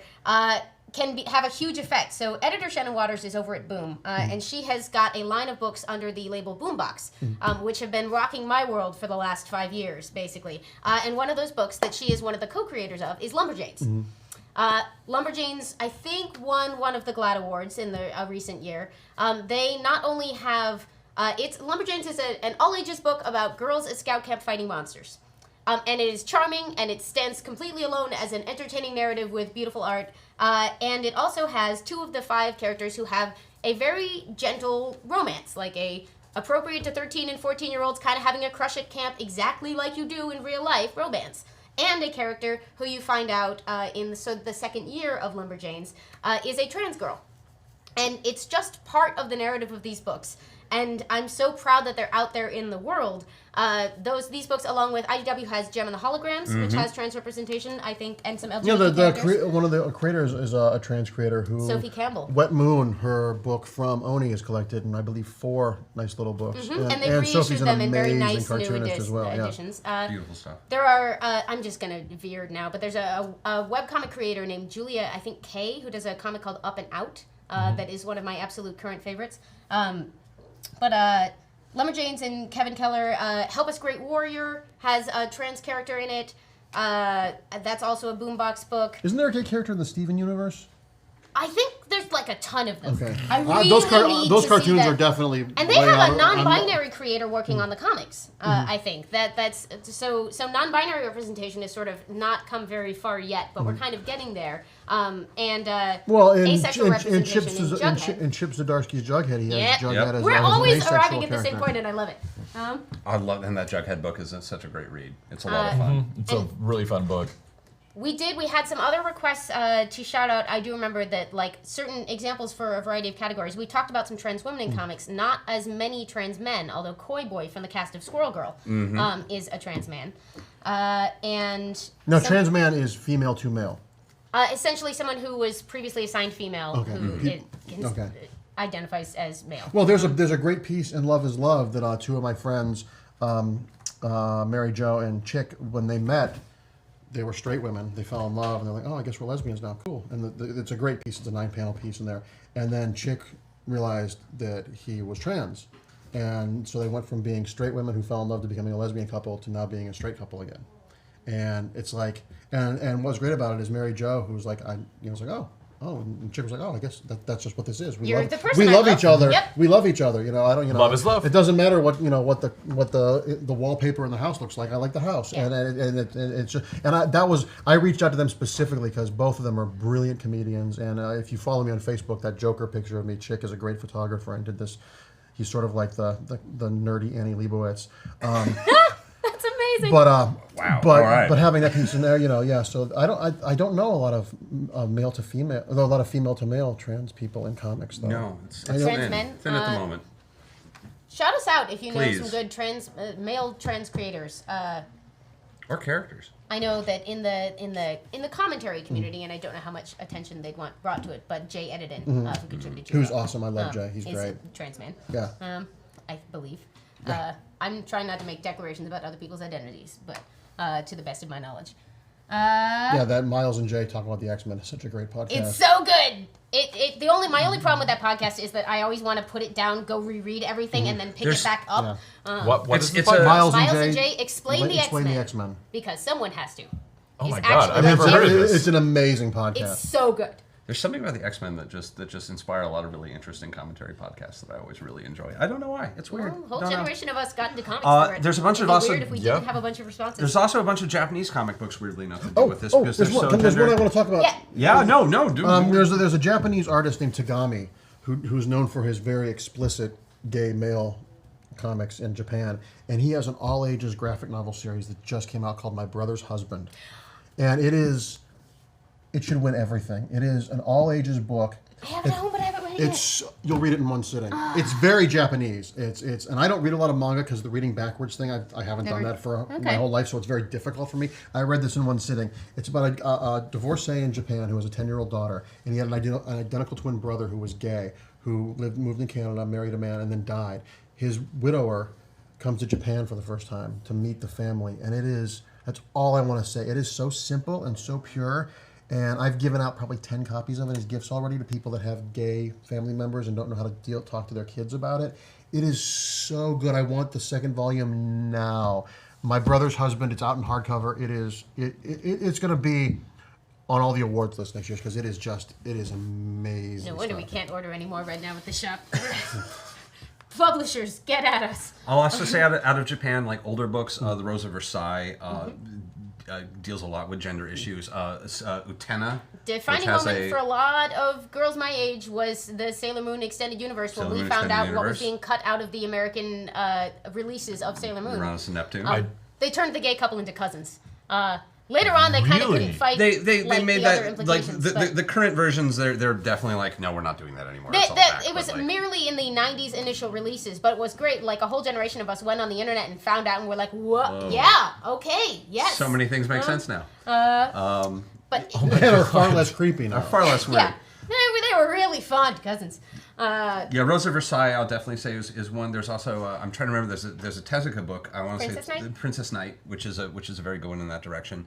Japan has always had a very, very interesting relationship with gender and gender identity. And different sets of problems. Different sets of problems, but because of that, you get to see books where they don't have our problems; they have entirely different problems. Well, then you would definitely like My Brother's Husband, because if you know a lot about Japanese culture, you can see the cultural things there that are really fascinating. There's a great scene, minor spoiler alert, where the little girl who's obsessed with her new uncle, and he's like a big berry guy, and she sees him with his shirt off. She's like, "You're so furry, it's so soft," and the father's like, "You can't do that. You can't touch. You can't hug." And she says, "If you were married to my uncle, who's the man and who's the woman?" And he explains it to her. And then a couple scenes later, her father is in bed thinking, "God, I feel guilty because I thought the same thing, but I was afraid to ask that question." And it plays with perception in a way that's not, you're wrong for thinking this. It's such a good book. I imagine that a lot of child psychologists will be giving this book out because it's so pure the way it handles it, and the way this guy writes this child. It's like Stephen King writing children. This little girl is so real and so unfiltered, and for warts and all, it's a great book that happens to be about LGBT issues, and it's just spectacular stuff. There's one other person I can't believe we forgot to talk about so far, Sina Grace. Yes. Openly gay creator who is writing an openly gay character for Marvel Comics. Pick up Iceman. And pick up Sina's autobiographical work. His stuff is just great. Not My Bag is his first graphic novel about his life. His new one is fantastic. It's all about, he had some health issues last year, and all dealing with health and mortality and being gay and where do you fit into the world of art and creators, and just kind of warts and all stuff. I have immense respect for creators that can do autobiographical stuff that doesn't make them look like they're heroes or villains. It just shows them as human beings and all their flaws, and that stuff is so unflinchingly raw that it's just fantastic stuff. And of course, America Chavez has her own book right now over at Marvel, being written by Gabby Rivera, who I think may be a queer creator, but I need to check my math on that one. And isn't Silk also a gay character at the Marvel universe? There's a gay couple in Silk, the Spider-Man spin-off. I think there's some of her close friends. A lesbian couple. Like her. So we've got 15 minutes left. We've got 15 minutes and like 75 amazing suggestions. Some of these we will have gotten to. I'm just going to say the words Renee Montoya out loud because I'll hate myself forever if I don't do Montoya. that. Read Gotham Central. Available in 4 trade paperbacks in print. Yep. One of the like when Gotham the TV show got announced, and I was like, why are they not making Gotham Central? We were all like, that's the show I want to watch. That was what I wanted to watch. Renee Montoya is an amazing queer character in the DC universe and has been there for ages and is. So is Maggie Sawyer. John Byrne made her gay. Supergirl, yes. And Superman, he made her gay, and it was once again he had to couch it very subtly, but she was a divorcee and was in a custody battle with her kid, and it was very subtly played that she was a lesbian. And before I believe Greg and Ed made Renee a lesbian. I don't think she was a lesbian in the animated series before. They didn't really. They never dealt with it. I don't know. It was never implied. But one way or the Maggie other. Sawyer might be the first openly gay character to appear in a cartoon, because she was gay in the comic book before she appeared in This is a great question. Superman the animated series. I'm not sure about that. Fact check me, internet, but I think that might be the case. We have a few viewers who will already know this. Yeah, who will be typing in a second. All right. So, Elijah David at Defective14 says, Wednesday Club, got to give a shout out to my boy Jughead from Archie. Asexuals do not get enough coverage, I feel. I loved that one because two other people kept chiming in where they were like seconded, thirded, and someone went fourth. Now we have enough for Bridge. Oh my God! You all are adorable and we You're love so you. adorable. Ricky Galletti at Ricky's a Geek says, cracks knuckles and types enthusiastically. DC Comics, Poison Ivy, Batwoman, Midnighter and Apollo, Maggie Sawyer, Renee Montoya, Marvel, Iceman. We have to call out that Marguerite Bennett is taking the DC bombshells and remaking the DC universe in her own beautiful image with this wonderful vision of an alternate World War II DC universe. Which makes explicit certain queer-coded relationships like Harley and Ivy and introduces others and has just been fantastic. And the new book that's being relaunched is going to be dealing with the internment camps of Japanese American citizens. Woo! Oof. Serious business. And if you don't remember it, you're gonna be doomed to live it over and over again. Good for her. So still Ricky Galletti says, Marvel, Iceman, Angela Sarah, Wicked and Hulkling, Phyla Moondragon, America Chavez, Carolina Dean, Flash Thompson, Teddy from the Infinite Loop, IDW, Daisy Wooten from Giant Days. I love Giant Days. Over, again, Boombox. All but Hawkeye of the Young Avengers. Sarah's a trans woman. That's also Marguerite. I was like, there's a reason I wanted, Boom. Lisa and Allie from Sunstone at Image and Top Cow. The opposite of the all ages thing. Yeah, I was going to say Sunstone was on going to be one of my. When we do our little round, I'm going to do Sunstone. It's okay. Man, Galletti went nuts. Lord Blackheart, Sir Ambrosius, Golden Lion from Nimona, Harper Golden Teen. Loin. Your typo was hilarious there because his name is Golden Loin. Kim and Kim from Kim and Kim Black Mask. By Magdalene Visaggio, who is a creator to watch. Kim and Kim is Eisner nominated this year, but Magdalene Visaggio is a trans woman and a totally kick-ass writer, and I'm very excited to watch her. Then Ricky wrote, creators, Magdalene Visaggio, Erica Moan, Kate Leth, Phil Jimenez, Noelle Stevenson, Kylie Summer Wu, and Katie O'Neill. There's so many more. Hellcat introduced a wonderful bisexual male character with a storyline that was all about sort of people in his life. Like, somehow the book was completely fun and lighthearted and a superhero story, but managed to work so much real world and story in around it without losing any of its charm. I don't know how you did that, Kate, but you're real good. And everyone should read your Patsy Walker Hellcat with Brittany Williams. Jim Blackheart says, I would like to give thanks to Parent Daniel for the creation of Kevin Keller and all his amazing work with Archie. Let's see. TBQ says, Wonder Woman is bi. Be nice to get a shout out for that. Canon bi. Let's see. We've already talked about. That'd be a good shirt. Michael Timpey at Giga to Reader says, Kachu from Strangers in Paradise. Strangers in Paradise is an amazing work about sort of the borders in between some of these identities and people who are and if you're a Terry Moore fan, you must read Rachel Rising. Oh, Rachel Rising is an amazing. Rachel Rising is my favorite thing Terry's done. Once again, it's very David Lynch, but has a very prominent lesbian character in it.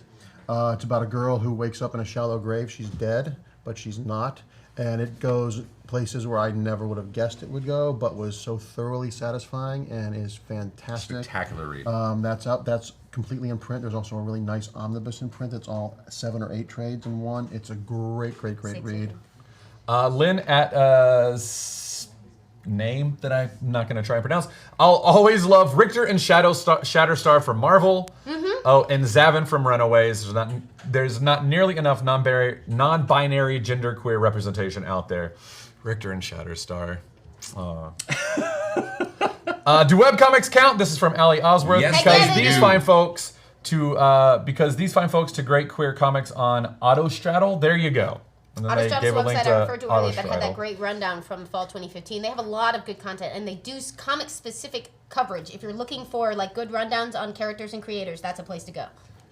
Let's see. Lindsay C. at L. Christofferson. That Batwoman and the great work done on her by James IV and now Evil Marguerite. Cortland Patterson at Cortland is here. She hasn't gotten a lot to do, but Petrichor, and Saga. Also, Pied Piper shout out. Also, Wicked and Divine has a few queer characters worth shouting out too. Oh yes. Oh, yeah, Wicked and absolutely. Divine is made of It interesting. wouldn't be a Wednesday club if we didn't bring up Wicked and Divine. Yeah, somehow. no, we have to Please do it. read Wicked and We're Divine. required. Cassandra's an amazing character. I don't want to give too many spoilers. No. At Servo Weeble Losey says John Constantine from Hellblazer, bisexual badass. One of the, I will actually say for a lot of the kids I knew growing up, that was their first bisexual character that they read in fiction was John Constantine. So. Aw. Bless his sexy heart. Oh yeah. Amelia Spark, Jane the Unicorn says, I'm head over heels in love with everyone and everything related to Lumberjanes. Let's see. Tyler Boyce at Tboyce14 says, Asami Sato and Korra from Legend of Korra comic that releases in July. He's counting the upcoming comics, but sure, let's count it. More But amazing rapid didn't they kids make fiction. her? They made her gay in the final episode. Or they They did, revealed that she'd been gay. Not made her. They revealed she'd been gay the whole time. At Freudian Spud says, definitely Betty and Braga from Rat Queens. Yeah, Yes. Rat Queens. One Flaming Bear says, shout out to Koi Boy of Unbeatable Squirrel Girl for being the one trans masculine character I can think of. Let's see. Captain Cold and Brainiac, David S. Goyer and Jason Fabok from Joe Boy Gamosha? Is that how you say it? I don't know which version of canon that is, but someone was talking about Brainiac earlier in a rundown. There was a version of Brainiac that was. I think I want to say it was one of the Legion superhero versions, like Brainiac 13 or something. We're like gonna that. look But into that. Thank you for that recommendation. The Legion of Superheroes is its own show. That's it's okay. long. That's its own show. Yeah. That's its Well, own there were show. trans characters in Legion of Superheroes as well. There were true. lots of Yeah. trans characters and gay characters in there as well. At Tooneyzon, Joey Zahn says, correct me if I'm wrong, but isn't Deadpool bi or pan? Apparently, He's- sometimes. He's whatever feels good. Yeah. And I was so I'm Josh Brolin, very talented actor, but I was so hoping my pitch for Deadpool 2 was John Cena as Cable, and they were a couple. That would have been amazing. Because that would be hilarious, and I kind of want to see Ryan Reynolds get railed by John Cena. That might be sharing too much, but No, I feel you Why there. not, man? fidget spinner. Wasn't John Cena one who did that like amazing commercial where he's like walking through like Heartland America? yeah. And Yeah, he's, like, just being cried. like, dude. direct address, and he's like, "These are people. Just it's fucking cool. Just stop with That's it." Like, a person. yeah, This is a person. These are people. Yeah. It was great. yeah. I'll throw a few. There's also the Yeah, well, there's a lot of characters in Morning Glories who are worth mentioning. Nice. There's I want to talk about Sunstone really quickly. Sunstone is not a book for kids. It is definitely an adult book. It is dealing with sexuality and particularly the kink community and a lesbian couple in the kink community. It is a really well written Say book. kink. Kink community. It is an amazingly well written book about that community. It is. And that's Stefan Sidjic and his wife wrote that? Yeah, and, and he's it's- the That should be the case. and he's the new artist on Aquaman. Yeah, and the art is stunning. And it is beautiful, amazing art. It is a beautifully written book. I highly recommend it for anybody who wants to see that kind of representation. Oh, we forgot the alternate Marvel Universe, Logan and Hercules is a Yep. gay couple. In the, Oh, is yeah. that the Exiles book? Exiles, right? Exiles or X-Men, Astonishing X-Men, or one of those books that I I forget. want to what say they're it's called. Exiles. I think We're gonna yeah. get- we're gonna and get there's an credit. alternate thing, and a lot of love for Ultimate Colossus in the Yeah, comics. I was just about to say Insane Christian comments, Supiat at C Supiat says Ultimate Colossus, big rescue teddy bear.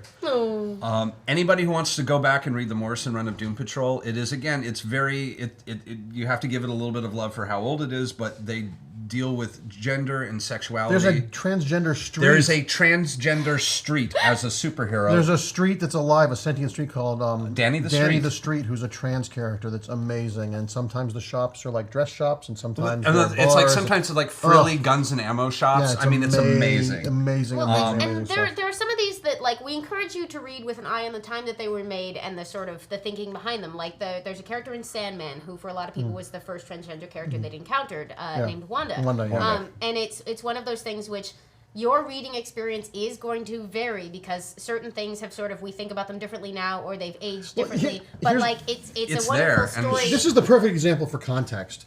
It's like if you watch the movie John Carter, a lot of people said, "Well, I've seen all this before." Well, actually, Edgar Rice Burroughs invented all that stuff. Yeah. It's like if I've shown Citizen Kane to younger friends, and they're like, "I don't get it." I'm like, "See, but you don't get it because everything you've seen tropes has been are- stolen from this." So you have to be aware. Tropes are a layer historically. cake. Tropes happen because you layer them. Yeah, you have to be aware of some of these things were the first time this stuff was ever done. So And that's groundbreaking yeah, at that groundbreaking time. at the time, Yeah. and the fact that it feels familiar shows how influential it was because we've all been stealing from it for 50 or 70 or 100 years. Mm-hmm. And some of these these ones that might be considered There's problematic. Danny the Streaks. Yeah. Some of these representations that we might discuss as not having aged well or whatever, like no one says you have to love them. We're just giving them as much context. And for a lot of people, they were really important because any attempt was better than I've reread nothing. Doom Patrol recently. It really holds up. It holds It's up pretty well. It's so smart. The Brotherhood of Dada. Oh, the Brotherhood of Dada is one of my favorites. I actually wrote a paper in college. I was a theater major about the Brotherhood of Dada and got my theater professor to read a Doom Patrol comic book That's talking amazing. about That's Dada. awesome. Well, like the quiz is like, I mean, what a fun, like the whole notion that it's like That's this. a whole nother episode. Yeah, well, And all of these, the Doom Patrols have been collected in big giant trays that are like $20 each for like 12 issues. Nice new additions. and of Doom there's Patrol are and finally they out. carry and there's a lot, and not just identity, sexuality, and otherness. It is a book about otherness, and they do a really and after Morrison left, I'm trying to remember who took over. but Rachel Pollack, who's a trans creator. who created the first, what I think might be the first trans superhero, because she added a character, and I'm trying to remember the name of the character who was. And Rachel It's also. like a liquid or a metal, or Yeah. it's the substance that. Yeah, I'm trying to remember, but like who like tried to. Rachel, also, you were saying. That's the issue. Rachel also did a long out of print. Good work, Chief.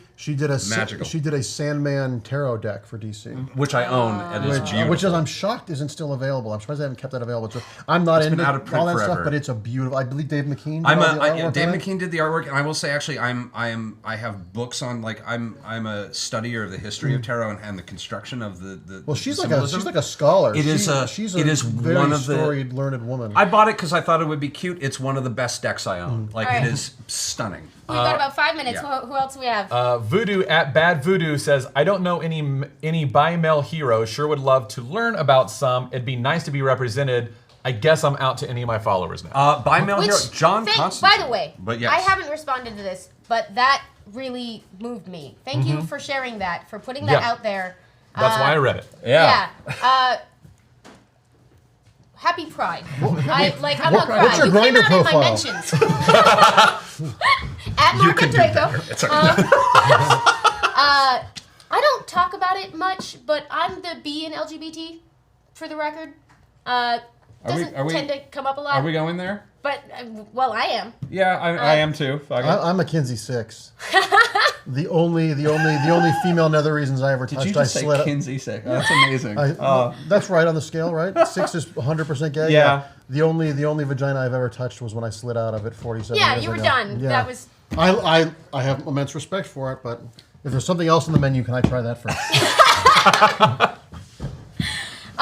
So thank you for sharing that. Yeah. That was incredible. But when we mentioned John Constantine, sometimes Deadpool, Prodigy Hercules. from Young Avengers, Hercules. Prodigy. We were talking about it in the last episode. I took a screen cap of his quote when he comes out to.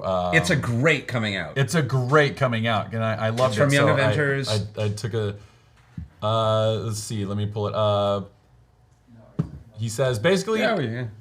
No, should I not? No, do it. We're running out of time. We're running out of time. I realized, well, you know how my power would work, picking up everything except powers from people. Well, I got everything, skills, talents, and some other stuff. And when my mutation went crazy and I got everything I'd ever absorbed, I got everything. And he says, Hulkling says, oh, wow, that's a trip. Wasn't it strange? And he goes, no, that's the strange thing. It was like an awakening. It was like realizing something that was always true and I just couldn't see it until now. It was like all the rooms in my head opening. Like, Didn't all matter the though. rooms in my Yeah. head opening. God, look at that art too. Oh man. Oh, one of my favorite artists. So, Wow. all right, we should probably start wrapping it up. Thank This you person so much. actually says, Mr. Nobody says, Midnighter and Apollo from DC are great. They should adopt a child at one point. They did. They adopted Jenny Quantum, Jenny Quaid. Yeah, that's who right. was the reincarnation child of of the century. What a the good Century story Child. too. What a fun story. You can see many more of these replies. They're on hashtag Wednesday Club, and a lot of them were just you all replying to my tweet from earlier in the week. Thank you so much to Yes. everybody who sent your creators and comics that you wanted to celebrate for Pride Month. Thank you so much for being here, Mark. Well, thanks for having me. This was fun. This was so much fun. It's so good to see you. yeah, It's been good to see you. ages. It's been a decade probably. Where can people find you? We still have a couple minutes. Twitter at Marc Andreyko, and then you can follow my liberal rants on Facebook. Yeah. Yeah, that's fair. And if you're in Los Angeles, I hang out at Golden Apple all the time. It's sort of like I'm like Norm at Cheers there. Yeah, and I'll be at San Diego Con doing a bunch of signings and events. And And Love is Love will is you also be- nominated for an Eisner Award Yeah, I this was year. going to say, so- will you be attending the... Yes, Yes, I will. Awards are great. For me, the biggest part of I hope it wins is sort of a thank you to everyone who contributed, because then they can all put on their resume that they're an Eisner winner, and it's always good to it's always branding is everything. So it'll be a nice, since everyone donated so freely of their valuable time, that will be a nice part of it. But I'll be there, and we're going to be doing some signings. Golden Apple is going to be having rolling Love is Love signings the whole weekend. I think it's going to be 3 o'clock every day. Whatever creators can stop by and sign stuff. I'll be doing some signings at the IDW booth, and some signings at the DC booth, and then I have a project that's going to be announced next week that I wish I could talk about because it's so much fun. We will retweet it. It's going to be super, super, super cool, and yeah. I'm going to spend the rest of my life fixing omissions that we didn't mention today, but the person responsible for Alicia Yo and a bunch of other representation is, of course, Gail Simone, who's been pushing the edges of great storytelling in that way for years. You can get more great, adults-oriented stuff of various flavors from Spike Trotman, who is absolutely fabulous, who you should be following online, and is on today's... I got to help with our comic book show, Roundtable, which is on Alpha. And Prism Comics, the LGBT organization, they always have a booth at all the conventions. Prism, Prism, there are all a ton of LGBT out creators who do smaller press stuff that we didn't mention today. People from names like Justin Hall, people that do the Protectors and the Pride. There's all sorts of smaller press stuff that's really great, that is unfiltered voices of LGBT creators. The Legend of Bold Riley is Northwest Press. I think Northwest Press, those, right? Zan Christensen, who runs the Northwest Press. Yeah. My friend really Josh Truio is also... Oh, Josh is great. He moved up north. He moved up north, but he got a real job. He got an awesome job. Yeah, he's like a video game company. He's like... where he's writing on the Guardians of the Galaxy Telltale game right now. Nice. Yeah. All right, so we've got to start wrapping it up. You can find me at Enthusiamy. Thank you so much for watching. We're this time next year, and every couple of weeks between now and then, we'll be talking about more awesome LGBT stuff in comics. You can find me at Executive Goth, and also we didn't do a shout out to Batwoman. Ken Wynn. To Ken Wynn's Thank you for Batwoman. this beautiful. Thank you for this wonderful piece, and our wonderful rainbow from Caleb. We got a rainbow logo this week. Thank you, Caleb, who made our logo. I asked him to rainbow it up, and I was like, can you do that? And he was like, boom, look at this beautiful thing. And then Ken, when I was like, I explained the concept for this week, and he was like, here's a couple characters, and one of the two he picked was Batwoman. Well done. Well done. I'll also say that if you go to geekandcentury.com, you'll get an article in a few days that will be a list of every comic book that we talked about, and oh god, someone's going to have to compile that. At least some highlights, probably the wonderful Kelly Knox, who's done a ton of those for us. It'll be amazing. And then context or anything. They are going through more. Is there anything we should definitely shout out on our way out? No, there've been a couple of people that have talked about coming out to various people. This person's name, I don't know. I guess they're posting it. They're tweeting it. It's over here. It's not on Twitter. It's in our live chat. That's our live chat? Mm-hmm. Yeah. Oh, wow.